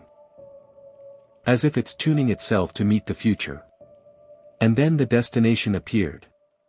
It wasn't a planet. It was a weave. A massive construct of orbiting habitats and living bridges, braided from organic material and solar fabrics, suspended inside a hollowed nebula. The place pulsed with a kind of rhythm that bypassed the mind and touched the soul. A voice greeted them, not spoken, but felt. "Welcome, dreamers. Welcome to the loom." The loom surrounded the drift whale like a cathedral built from starlight and intention. Its braided structures, part vine, part alloy, spanned light years across the nebula, weaving habitats together like the threads of a living tapestry. Each node pulsed in time with a low, harmonic vibration. Not mechanical, not digital, organic memory. As the drift whale approached, it slowed and exhaled. Its body opened, inviting the dreamers to step out. Soul led the way, flanked by Arian and Tavi, followed by Mia, Viren, and the others. The whale's light shimmered around them, forming a protective halo as they stepped onto the loom's nearest platform. The surface was warm beneath their feet, woven like soft fiber, yet firm. Flowers bloomed from threads. In the distance, tall spires bent gently like listening reeds. A figure awaited them. Neither fully human nor entirely alien, it shimmered between shapes, skin translucent, body composed of threads of gold, face ever shifting between features. Its voice spoke directly into their minds, gentle and clear. "You are the ones who carried the old song." Soul stepped forward. "And you called us here. Why?" The loom keeper bowed. "To help us finish the weaving. This place was built from memories, collected, stored, and spun into harmony. But our pattern is incomplete. Something is missing." Tavi tilted his head. "What's missing?" The loom keeper extended a thread-like hand. It opened to reveal a single, flickering orb. "Your story." A current passed through the dreamers, recognition, humility, and awe. This was not a rescue mission. This was a collaboration. The drift whale hadn't brought them here to save or be saved. It had brought them here to join something older than time. The loom opened a new chamber for them, half habitat, half instrument. Everything responded to thought, emotion, and song. Viren worked with the loom weavers to chart harmonic maps across the structure, tracking how memories flowed like currents in a stream. Mia recorded spoken verses, which the loom spun into glowing silk that rippled through its branches. Soul, guided by intuition more than knowledge, began shaping dreams. She took memory orbs from the drift whale and offered them to the loom, watching as they were unraveled into vibrant patterns, then rewoven into radiant blossoms. Each became part of the great tapestry of becoming. There was joy in the work. The dreamers, once fragmented and scattered, now moved in rhythm, not only with each other but with the loom itself. They sang together. Ate together. Dreamed together. But then the loom shifted. One node dimmed. A harmonic thread snapped. And the loom keeper's glow faltered. Soul rushed to them. What happened? The loom keeper's form wavered. A void memory has awoken. Something old. Something hidden. Tavi clutched Soul's hand. Can we stop it? No, the loom keeper said. But you may be able to heal it. The drift whale pulsed outside, aware, alert. Soul turned to her companions. We came here to share dreams. That means the hard ones too. The others nodded. They followed the fading thread deep into the loom, where walls no longer glowed but pulsed with shadow. There, they found it, a chamber collapsed in on itself. A wound in the weave. And in the center, an echo. Not a person. Not a presence. But a raw emotion, abandonment. The room wept silence. The threads had tried to contain the memory, but it had resisted. It wanted to be known. Soul stepped forward. Show me. The void memory unraveled. Images poured forth, a child left in a derelict station, their cries unheard. A pilot drifting for decades, her voice the only thing left as her ship failed. A colony that waited for rescue that never came. Soul fell to her knees. Tears streamed down her cheeks. But she didn't look away. The drift whale's light seeped into the chamber, and the dreamers joined hands. They shared their own memories, of fear, of loneliness, of aching silence. And together, they sang. A low hum. A pulse. A warmth. The chamber responded. The threads began to weave themselves anew. The void memory wasn't erased, it was held. Wrapped in light. Rejoined. When it was done, the loom shone brighter than before. The tapestry glowed with a new thread, pain, seen and shared. The loom keeper appeared once more, steadier now. You have brought the missing piece. Soul stood. It was never missing. Just waiting. The drift whale opened, welcoming them back. As they left the loom, petals of memory drifted in their wake. And behind them, the weave held. Stronger for its scars. In the quiet after the loom, the drift whale moved as if in meditation. The lum aquatic around it shimmered gently, but there was no rush now, no urgent signal, no unraveling distress. The echoes aboard, once passengers, now partners, moved through the corridors of the drift whale not as inhabitants but as tenders of a great and living dream. Sol stood on the outer shell of the observation cradle, her breath slow, her hands behind her back. The stars pulsed softly around her like fireflies in a breathless dusk. She turned to Arian. "It feels like something's ending." Arian smiled gently. "Or beginning again." A new signal rose, not from the stars, but from within. The drift whale pulsed. Its own memory stirred. Mia and Viren joined them in the central archive. Tavi held a bundle of starlace moss, his eyes glowing with anticipation. The chamber around them began to shift. Panels of crystal folded back. Dream orbs floated upward and arranged themselves in a spiral pattern, forming a constellation none of them recognized. A path appeared. Not physical. Not directional. Intentional. Sol felt it before she understood it. The drift whale wanted to return. Not to a place, but to a promise. "The seed," Sol whispered. Mia's eyes widened. "You mean the one we planted in the garden between worlds?" "No," Sol said. "Earlier. The very first. The one I released when the original drift whale dissolved." Tavi clutched her hand. "Can we go there?" Sol looked up. "We already are." The drift whale folded space around itself. Not by speed, but by remembrance. The aquatic darkened and thickened like dewfall. Stars blurred. Then vanished. Only memory remained. And then, light. A place outside all coordinates. No planets. No moons. Just a sphere of golden radiance suspended in silence. At its center floated the seed. Grown now into a soft orb, half flower, half embryo. Petals of light curled around a sleeping form inside. Sol approached in silence.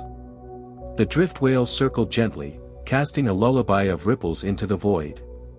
The sleeping form opened its eyes. It was not Sol. Not quite. But it looked like her. A new version. A synthesis. The beginning of the next dreamer. A voice echoed, not hers, but something born of her. "Am I ready?" Sol knelt before the seed. "You don't have to be. We'll teach you." The echoes gathered around. One by one, they placed their memories into the petals, Mia's verse crystals, Viren's star maps, Senya's journal, Tavi's song thread. The petals absorbed each gift with a gentle glow. Arian placed her hand over Sol's. "It's time." The seed opened. The dreamer stepped forward. The drift whale pulsed once more. Its body began to shimmer at the edges. Not dying. Not dissolving. Transforming. Sol turned to her companions. "This is the moment." The turning.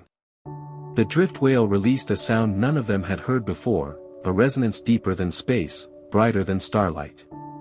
The young dreamer raised their face to the sound, and their body responded, light unfolded from their skin, and wings of misted thought spread behind them. Sol felt her knees tremble. Arian caught her. "It's not goodbye. It's the story growing beyond us." One last time, the drift whale opened its heart chamber. Sol entered, carrying the dreamer. Inside, the walls pulsed with every memory they had ever shared. The whale was saying thank you. Saying carry this forward.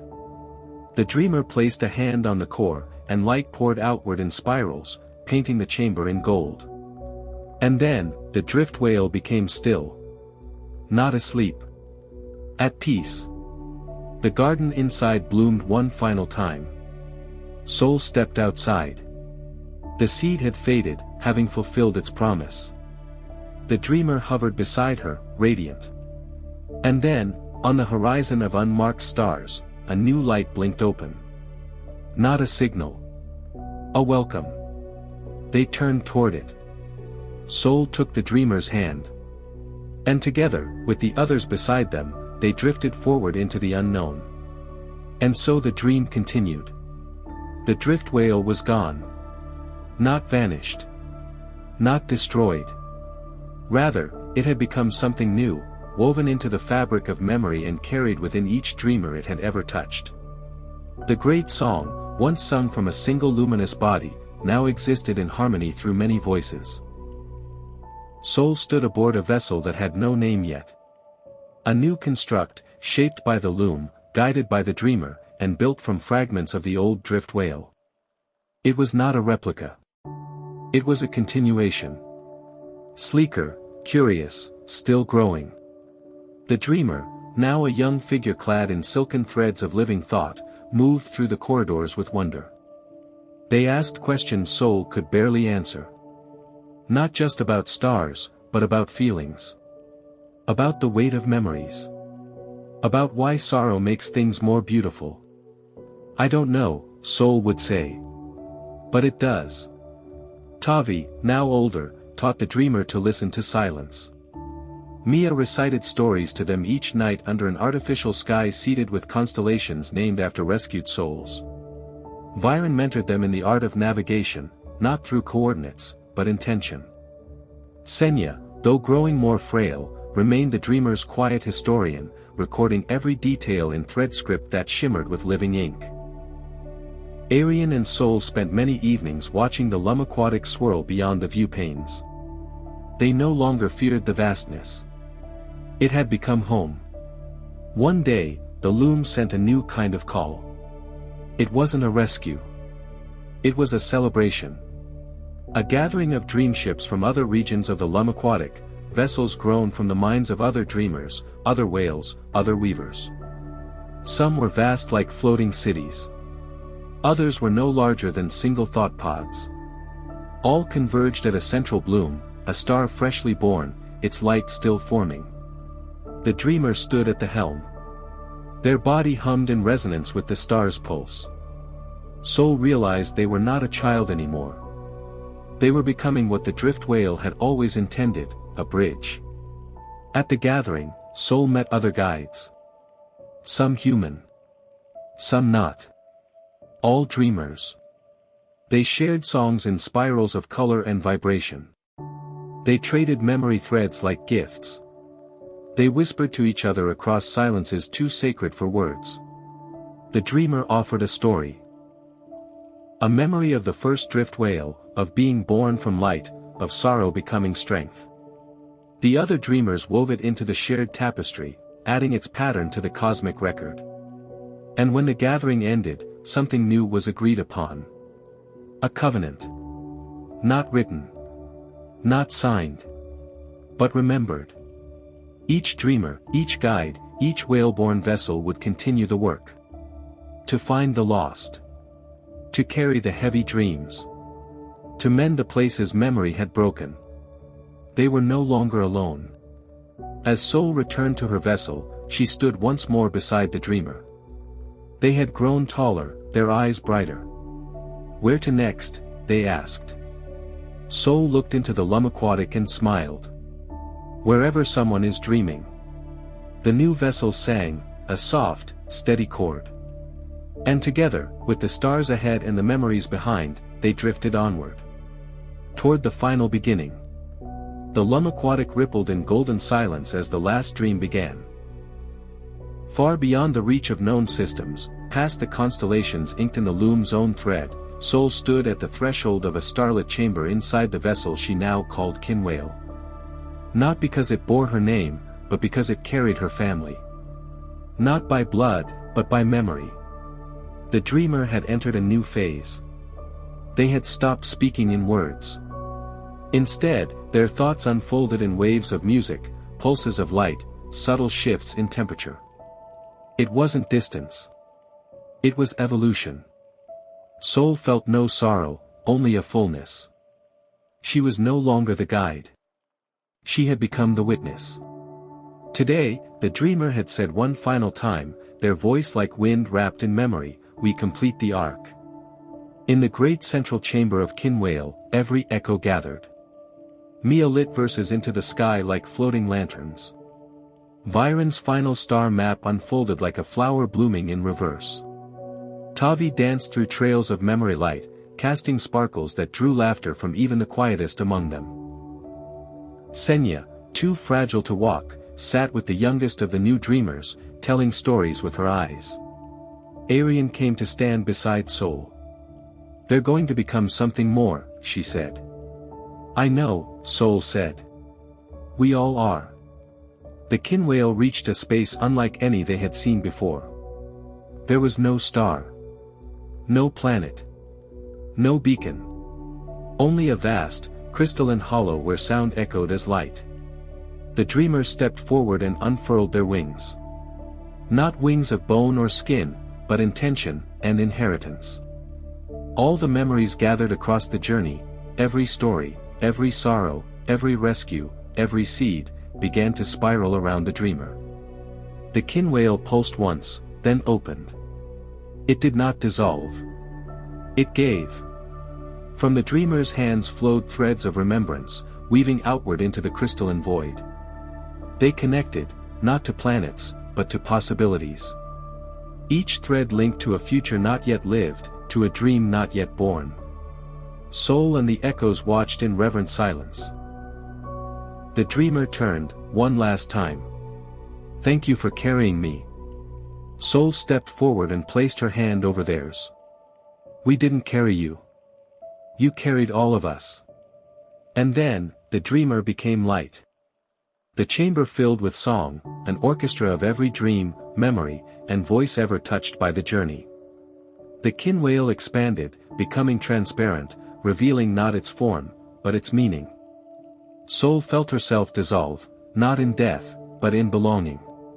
She was part of the threadwork now. And when her breath returned, she stood not aboard a vessel, but within a garden. Not the garden between worlds. This one was new. A synthesis of all that had come before. Echoes bloomed into people. Memories solidified into places. The stars above them sang like they had always waited to be heard. And in the sky, a constellation formed. A drift whale. But no longer drifting. Home. Sol sat beneath a tree of light. Children ran past her, laughing, carrying dreams shaped like orbs. Arian smiled at her from across a river that ran uphill. Viren floated in air, charting the shapes of thought. Tavi sang lullabies that bent the petals of time. The dreamer watched it all, everywhere, in everyone. And as Sol closed her eyes, she whispered one final thought. "We dreamed the stars awake." The light folded gently around her. And the story continued. Not in pages. In people. Story 3, The Orchard Beyond Time. There is a place so still it could be mistaken for a thought. A ring-shaped space station drifts between dimensions, far beyond the solar winds and even farther from the ambitions of time. This place is called Borealis 5, though no map includes it and no navigation system can return to it twice. It exists only in the folds of what dreamers call the Velden Vale, a soft place where memory and silence form tides of light. At the center of this ring floats a quiet soul named Ilsha. Her name, like the station, was never chosen, it simply arrived one day, gentle and complete. She has walked these halls longer than time can remember, though her face has not aged. Her eyes are the color of lunar moss, pale green with silver veins, and her robes are made of woven dream thread, a fabric that shifts with her thoughts. Ilsha is the keeper of dreams that never were. Her task is not to control the station, for Borealis 5 has no need for control. Instead, she tends to its orchard, a forest of luminous trees that grow from quartz soil and produce glowing orbs. These orbs are dreams. Not dreams people have had, but dreams people could have had if their paths had bent another way. The station cultivates them gently, carefully, feeding each tree with patience and resonance. Ilsha walks between the trees barefoot. The ground is warm, pulsing gently under her soles like the breath of something vast and kind. She knows every corridor by feel, every whisper of light in the walls. The station responds to her presence with subtle shifts in hue and temperature, like a cat curling toward warmth. In the deepest chamber, known to her only as 11, the trees bear fruit shaped like crystal bells. When ripe, the bells hum softly and drop into polished cradles made of translucent bone. Each fruit contains a story, a sliver of a life that might have been. Ilsha gathers them with reverence and places them in memory fountains, where the dreams ripple outward in slow, soothing waves. But tonight, the air inside the station changes. Far out in the Velden Vale, a shape moves, a capsule, adrift but intact, caught in a slow spiral toward the edge of the orchard's gravity. The station detects it, folds space gently around it, and brings it home. Ilsha pauses at the garden's edge, feeling the arrival before it completes. A presence. A soul not dreaming, but ready to. She whispers to the air, "You are late, little wanderer." And the station listens. The capsule descends into Aurealis 5 without resistance. Its smooth, obsidian shell is marbled with veins of silver, and it seems glow faintly with embedded starlight circuitry, technology ancient and delicate, like something crafted not just for space travel but for ceremonial sleep. Ilsha arrives at docking Bloom 4, her robes trailing wisps of soft white mist behind her. The station hums gently around her, the air warmer here, stirred by the capsule's presence. She tilts her head as the shell unfurls in slow petals, revealing the passenger inside. A child. Or something like a child. His body is human-shaped but enhanced in small ways, his silver-blue skin bears faint, glowing lines that pulse with his heartbeat, and his eyelids flicker in slow REM motion though he sleeps. His hair floats gently around his head as if still suspended in zero gravity, though the chamber is settled. In his arms, he cradles a small object, a cube of crystal wrapped in fine strands of metal. A keepsake. A key. Ilsha kneels beside him and places one hand on the rim of the capsule. The dream station reads her signal and lifts the child into a cradle of light that gently levitates him forward. The air vibrates with soft tones, musical yet wordless. "Welcome," she whispers. The boy stirs but does not wake. His mind is still elsewhere. Stuck, perhaps, between moments of collapse and rescue. Some arrive in shock. Others, in silence. This one arrived in longing. Ilsha guides the light cradle through the halls of Aurealis 5. As they move, walls shimmer open like petals responding to sunrise. The deeper they go, the softer the station becomes. Lights dim to a glow. Footsteps are no longer heard but remembered. She brings him to chamber 11. Inside, the orchard trees are awake. Their crystal branches hum with anticipation, and a newly forming fruit dangles from the central bough, its glow bright amber, threads of light spiraling inward like a double helix. Ilsha sets the boy beneath the tree. The cradle dissolves into soft threads, lowering him gently onto a cushion of memory moss. Above, the fruit continues to grow. The boy's fingers twitch. The crystal cube in his grasp pulses once. The dream is beginning. Ilsha steps back, not speaking. This dream must unfold on its own. And the orchard listens. Outside the chamber, the stars shimmer as if leaning closer. A story that never was is about to bloom. And Ilsha will be its keeper. The boy's breath deepens. The orchard responds. Above him, the amber fruit quivers once and releases a single droplet of radiant liquid into the air. It floats, suspended, then slowly descends toward his brow. The moment it touches his skin, the dream unfurls like a scroll of light. The chamber around him fades. He now stands, though his body remains still in the cradle, on a vast, mirror-like plain. Sky and ground are indistinguishable, the horizon blending into soft iridescence. Here, the laws of gravity are suggestions, and time is shaped by memory, not measurement. He looks at his hands. They are his own, but younger. His veins shimmer faintly, like starlit rivers beneath his skin. The cube he carried is now hovering in front of him, spinning slowly. A voice echoes, not Ilsha's, not his own. Something older. This is the dream that was meant for you. Do you wish to see what never was? He blinks, unsure. His voice, when it comes, is quiet. Yes. The cube shatters, not with sound, but with light. It dissolves into threads that wrap around him, lifting him into the air. The plane around him ripples and reshapes into a corridor of floating islands, each suspended in soft gradients of starlight. On each island, a version of himself lives a life that never came to be. In one, he walks among the coral towers of a water world, singing to leviathans who reply with harmonics that bloom flowers in the sea. In another, he is older, dressed in a robe of white and violet, teaching children how to speak to light itself. On yet another, he stands alone, hands to the sky, calling down an eclipse that turns time backwards. He drifts between them, not choosing, only witnessing.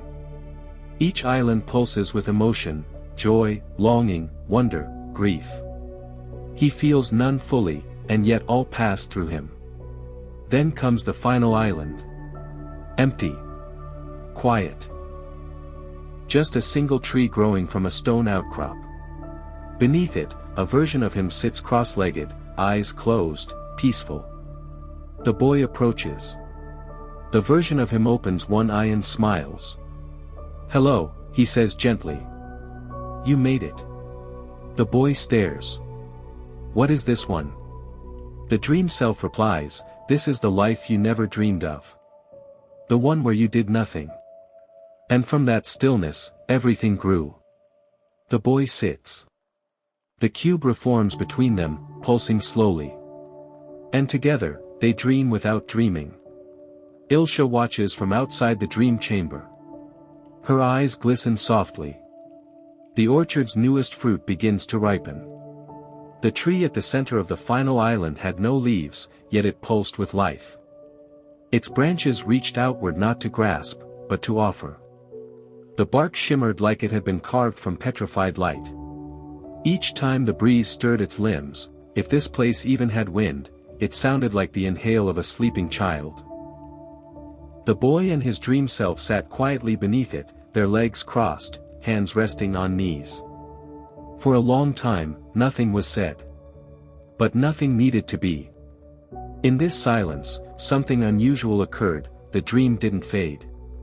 It deepened. The boy felt the quiet begin to speak in shapes, shadows that folded in on themselves, forming glimpses of memories not his own. An old woman's hands braiding long silver hair. A field of glass feathers, each reflecting a forgotten sky. A child, not himself, placing a small glowing stone in a sleeping dog's paw. They weren't his dreams. They belonged to others. The dream is cross-pollinating, Ilsha thought, standing outside the chamber. She stepped closer to the threshold, her eyes narrowing just slightly. Cross-pollination was rare, a joining of dream seeds across souls. It meant the boy's presence was triggering dormant memory fruit within the orchard. And the orchard responded. Elsewhere in Aurealis 5, 3 other dream chambers flickered awake. Their trees, long still, long silent, began to hum softly. Fruit formed slowly on their branches, reacting not to Ilsha's touch but to the boy's dream unfolding. Ilsha walked slowly past the other chambers, placing a palm gently on the glass of each. Her fingers tingled. The boy was becoming a conduit. Inside Chamber 11, the boy's dream self finally spoke. "You are not alone in your dreaming. I feel them," the boy whispered. "Other dreams. Other versions." "Not versions," the dream self corrected. "Echoes. And invitations." The boy's hand moved slowly toward the crystal cube that had returned to floating between them. It no longer pulsed with light, it resonated. A soft warmth filled the space. It wasn't knowledge. It wasn't insight. It was recognition. He wasn't the center of this dream. He was part of its unfolding. A branch on a wider tree. The dream began to dissolve. The tree, the islands, the corridor of lives. All faded into gold dust that rose upward like pollen in warm light. The cube dissolved into the boy's chest. He exhaled. He opened his eyes. The orchard glowed around him. Ilsha stood nearby, her expression serene. "I saw so many versions of myself," the boy said quietly. Ilsha nodded. "And now the orchard remembers them too." He blinked. "What happens now?" Ilsha turned toward the core of the chamber. "Now we see what grows next." And deep within Aurealis 5, a new kind of seed took root.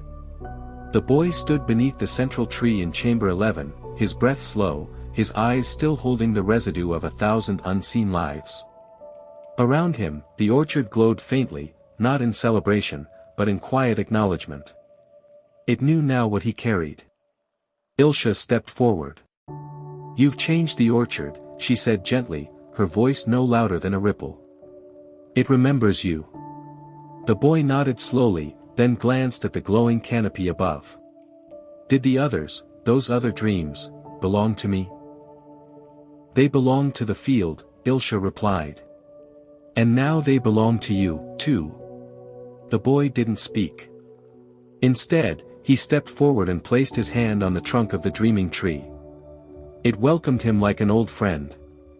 Beneath his fingers, the bark shimmered, and a subtle pulse of light traveled through its roots. Elsewhere in Aurealis 5, the ancient trees stirred. Ilsha turned. "Would you like to see more?" The boy didn't hesitate. "Yes." She guided him from chamber 11 into the heart of the orchard, a place very few visitors ever saw. It was called the Resonance Vault, a chamber that didn't hold dreams but held the forgotten. These were lives that never even reached the dreaming stage, so deeply buried in grief, trauma, or fear that their dreams couldn't rise to fruit. Instead, they drifted in stasis, waiting for someone to remember them. The doors opened. Inside was a long, low-lit corridor with walls that pulsed in slow, grieving rhythm. Suspended in floating capsules were fragments, not whole dreams, but moments. A child's final lullaby. A parent's last story, untold. The spark of a scientist's idea lost in the void before discovery. Ilsha watched the boy carefully. "These are difficult to witness." The boy stepped forward. "But they're still part of us." He reached for one capsule. It opened like a flower. A small image played, a boy in a rainstorm, holding out his hand to no one. Then it faded. Ilsha waited. The boy turned to her. "Can I dream them?" Her heart caught. In all her years, no one had ever asked that. "You can try," she said. The boy placed both hands on the capsule. Closed his eyes. And breathed. The capsule pulsed once, then slowly rose into the air, drifting toward a vacant orchard tree nearby.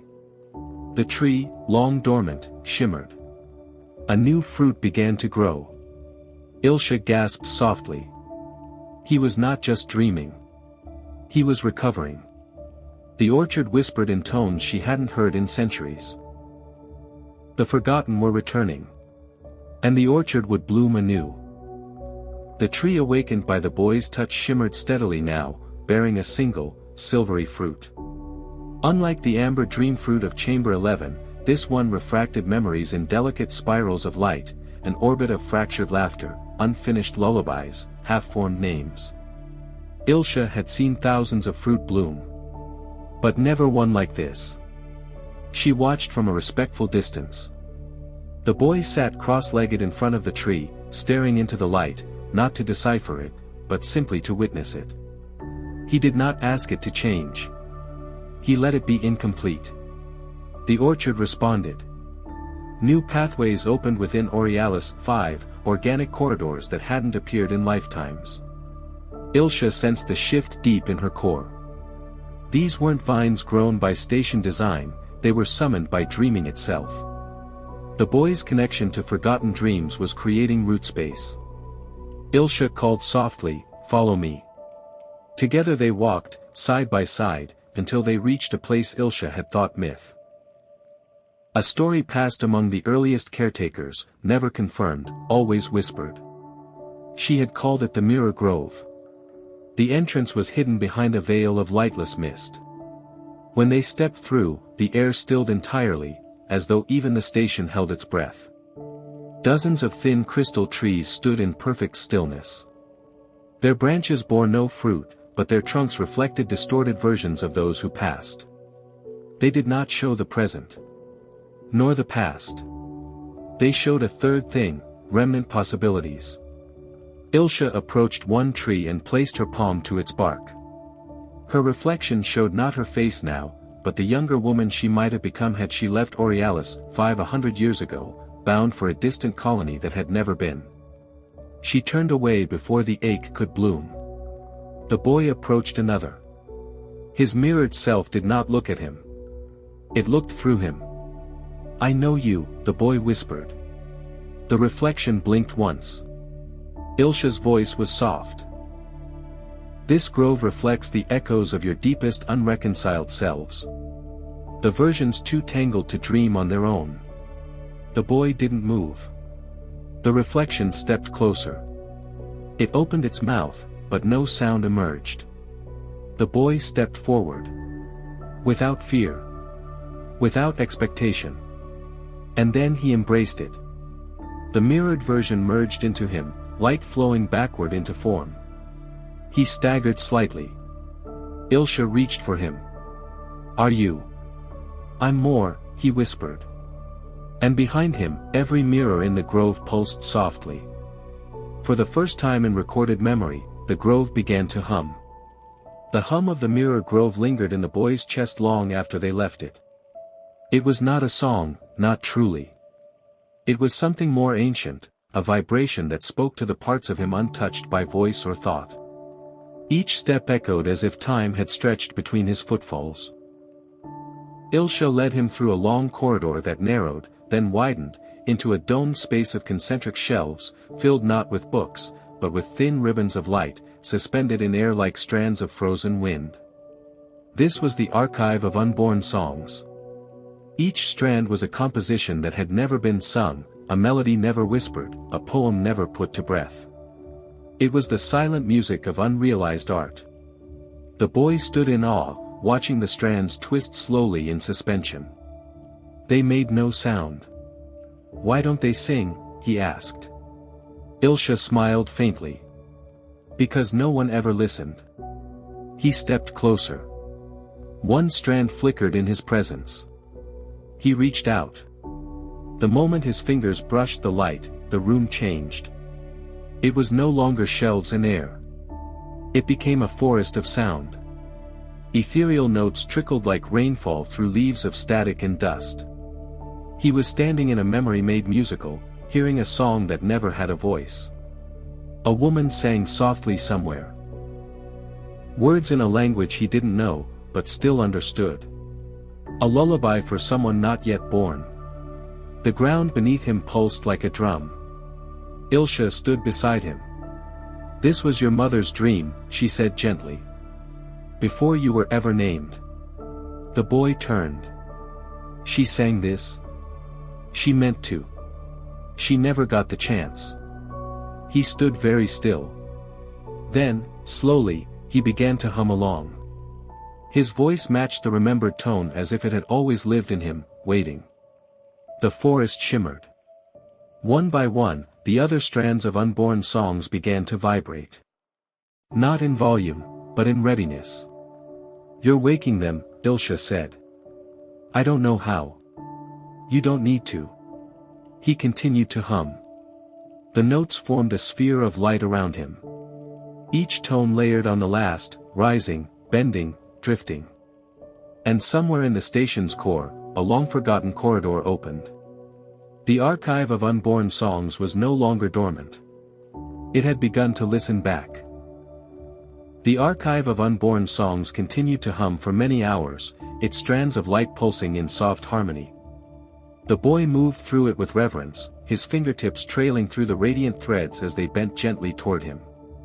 He didn't try to interpret them. He simply received. Ilsha watched him from the entryway, feeling the air in the station shift. It wasn't just the music awakening, it was the veil itself. A subtle tear opened at the edge of the orchard's perception, like the lifting of a curtain between what was and what could be.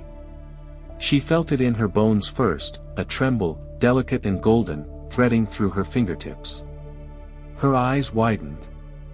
"A veil shift," she whispered. The boy paused, sensing her voice even before he heard it. "What does that mean?" Ilsha crossed the threshold and walked toward him, her robes whispering across the crystalline floor. "It means something beyond the veil is trying to reach us. Not a ship. Not a person. A memory." The air grew denser, charged with starlight not yet born. The strands in the archive lifted, slowly, one by one, pointing toward the same wall, an unmarked panel of woven alloy, smooth and dark. Then it opened. Behind it was not a corridor. It was space itself, curved into a dome of translucent dark matter, lit by internal constellations that pulsed in rhythms the boy somehow recognized. He stepped forward. "It feels like breathing." Ilsha followed him, her voice cautious. "This is the listening hollow. It was sealed after the last keeper vanished." "Vanished?" he echoed. "She went into the dream stream and never returned. They say she tried to hear the original memory." The boy turned. "Can we?" Ilsha didn't answer. Inside the listening hollow, the stars pulsed louder, though no sound filled the air. Instead, their bodies began to resonate with the memory light. The boy staggered slightly. Then straightened. Images flickered across the dome, the first dream ever born. A seed floating in the darkness. A shape forming from silence. A song sung not by voice, but by existence itself. The birth of the orchard. The boy gasped. "It's the beginning." Ilsha nodded slowly. "Yes. And perhaps now, we are ready to remember it." The listening hollow pulsed with infinite patience. The veil shifted again. And something on the other side waited. The boy stood at the edge of the listening hollow, the echoes of the first dream still shimmering across his eyes. His breath was calm, measured, as if he had always known this moment would come. Ilsha, beside him, touched a single point on the inner dome, and a luminous thread unfurled from the surface. It floated between them like a strand of silver water, pulsing slowly, tethered to nothing yet somehow anchored to both. "This is a dream stream thread," she said. "Only the orchard can weave them. And only when it recognizes a living dream." The boy looked at the thread. "You mean me?" Ilsha nodded. "You are not a visitor anymore.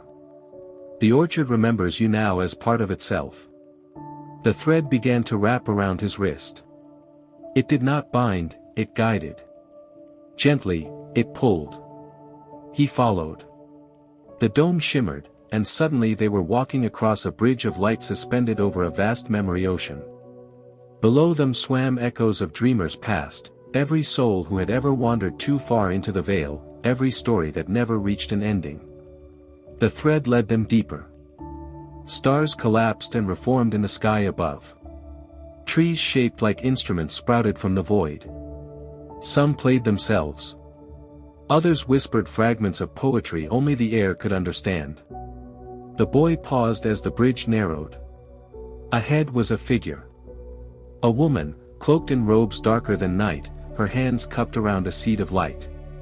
She stood at the terminus of the thread. Ilsha inhaled softly. That was the last keeper. She's still dreaming. She became part of the orchard, the way you are becoming. The woman raised her face. Her eyes opened. Light spilled from them. And the seed in her palms began to bloom. From within it rose a tree, not like the others, but one made entirely of interwoven dreams. Threads of possibility spun through its branches, forming blossoms that whispered names. The boy recognized some names he'd seen in his visions. Echoes he'd held in the mirror grove. Songs he'd heard but hadn't sung. The thread uncoiled from his wrist and merged into the roots. He stepped back. The dreamstream tree pulsed. An Aurealis 5 shifted around it. The orchard was waking. Fully. The dreamstream tree continued to pulse, casting ripples through the membrane of Aurealis 5. Each wave reawakened forgotten systems, calling old names back into light, opening doors that had never been built. The entire station breathed with a rhythm no longer artificial, it was organic, ancestral. The woman at the heart of the dreamstream tree lowered her hands. The seed of light had fully opened now, its core exposed, a cluster of starlit petals spinning around a center that reflected the boy's face. She looked to him, not through time, but through recognition. "I've been waiting," she said. Her voice was both near and far, like a lullaby remembered from before birth. Ilsha bowed, her palms pressed to her chest. "Keeper Anael," she whispered. "You returned." The woman stepped forward, her feet not touching the light bridge. "I never left. I became what the orchard needed." She turned to the boy. "You carry the resonance of the unspoken. You gave breath to the forgotten. Do you understand what you are?" The boy hesitated. "I'm a dreamer." Anael smiled. "No. You are a seed keeper. You carry the potential of all things not yet dared." The boy looked down at his hands. They shimmered faintly now, like soil enriched by stardust. Ilsha stepped beside him. "Does that mean he must stay here?" Anael looked at her, then at the dreamstream tree. "He can go wherever dreams are needed. The orchard is no longer a place. It is a pattern. A rhythm. It lives in him now." The boy's breath caught. "What do I do with it?" Anael extended her hand. A single petal detached from the dreamstream tree and floated toward him. It hovered just before his chest, then gently merged with his body. "You plant," she said. "You listen. You remember." And then she faded, not vanished, but transformed. Her form dissolved into threads of memory that wove themselves into the orchard's canopy. The boy stood in silence. Ilsha placed her hand on his shoulder. "It's time to return to the station. A new chamber has opened." He nodded. Behind them, the dreamstream tree shimmered once, then folded itself into a seed. It dropped into the boy's shadow. An Aurealis 5 exhaled. The age of quiet dreaming had ended. A new season had begun. Beyond the awakening fields of Senvra, the land changed. As the seed keeper walked the moss crystal corridor, the textures of memory beneath his feet shaped themselves into subtle patterns, curves of wind, echoes of laughter, the hush of possibility. The corridor opened into a clearing ringed with floating stones. Each hovered silently, their undersides glowing with unread script that moved like ink in water. They weren't stones. They were nodes, portals into the archive that walks. This archive did not sit in one place. It drifted across planets, tethered only to those who could carry it. No entrance could be forced, no record demanded. It offered memory only when asked with intention. The seed keeper stepped forward. One stone drifted toward him. "Query," it whispered. He closed his eyes. "I want to know where the forgotten gather before they're lost." The stone spun. The air thickened. And the clearing unfolded into a city that had never been. A place composed entirely of what might have been. Buildings made from breath. Streets paved with story beats. Bridges formed from half-built metaphors. The city pulsed like a slow heartbeat. "Where am I?" he asked aloud. A voice answered, not one, but many. Layered like a choir held in a pause between chords. "You are Investiga. The memory of memories." Figures began to appear, faint at first, then bolder. They were not ghosts, but intentions, clothed in the shapes of those who had once dreamed them. Some smiled. Others wept. One approached. She was small, cloaked in folded origami. Her voice was a folded thing too. "Seed Keeper, why do you come here? To carry what's been left behind." She looked at him for a long time. "Then take this." She opened her hands. Within them, a spiral of glass shaped like a breath held still. He took it. The moment his fingers closed around it, he saw everything, the worlds that had tried to dream and failed.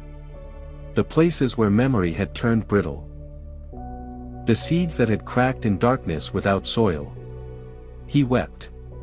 But the tears were not only sorrow. They were promise. Vestiga faded. The clearing returned. The archive that walks pulsed once, acknowledging the pact. And the Seed Keeper turned toward the next gate. The Seed Keeper emerged from the archive that walks with the glass spiral cupped gently in his hands. It pulsed with quiet intention, a shard of truth shaped by forgotten potential. Every few steps, it shimmered, casting ripples in the air like a whisper passed between stars. The next path opened not in the ground, but in the sky. Above him, constellations rearranged themselves. A spiral of stars began to rotate slowly, casting down a soft beam of silver-blue light. When he stepped into it, the world folded again, this time not into memory, but into momentum. He awoke walking. The corridor stretched before him, weightless and alive. Around him strode others. Humanoid, but translucent, their forms composed of flowing script and stardust. These were the star-thread pilgrims. They glanced at him. Nodded. One stepped forward. "We've been waiting." He tilted his head. "Who are you?" The pilgrim's voice was woven from static and calm. "We are the ones who carry futures on our backs. We braid what might be into what must become. The orchard reached us through you." The Seed Keeper extended the spiral. The pilgrim took it reverently, holding it up to the corridor's light. "It is not yet full," the pilgrim said. "I know," the Seed Keeper replied. "But it's time." The corridor rippled. All the pilgrims gathered. Each one carried a different thread, some spun from sorrow, others from laughter, many from silence. They approached the spiral in turn, offering their threads without words. With each addition, the glass spiral glowed brighter. When the last thread joined, the spiral expanded into a floating orb. It pulsed like a heartbeat, then released a burst of harmonic light that surged outward into the corridor. The path ahead unfurled in bloom and rhythm. The pilgrims bowed. "You have made the pattern visible." The Seed Keeper stepped forward. The corridor tilted. And he fell, not down, but through. Through space, through story, through the binding ligaments of dream. When he landed, he was alone again. But in his palm, the spiral remained. Now full. Now ready. The Seed Keeper landed on a plane not marked on any chart, an in-between place, gray and windless, defined more by what it lacked than what it held. It was a cradle of waiting, and the spiral in his hand pulsed with steady intention. Above, the stars had not yet formed. Below, the soil had never known roots. He understood instantly, this was the first silence. The world before the first song.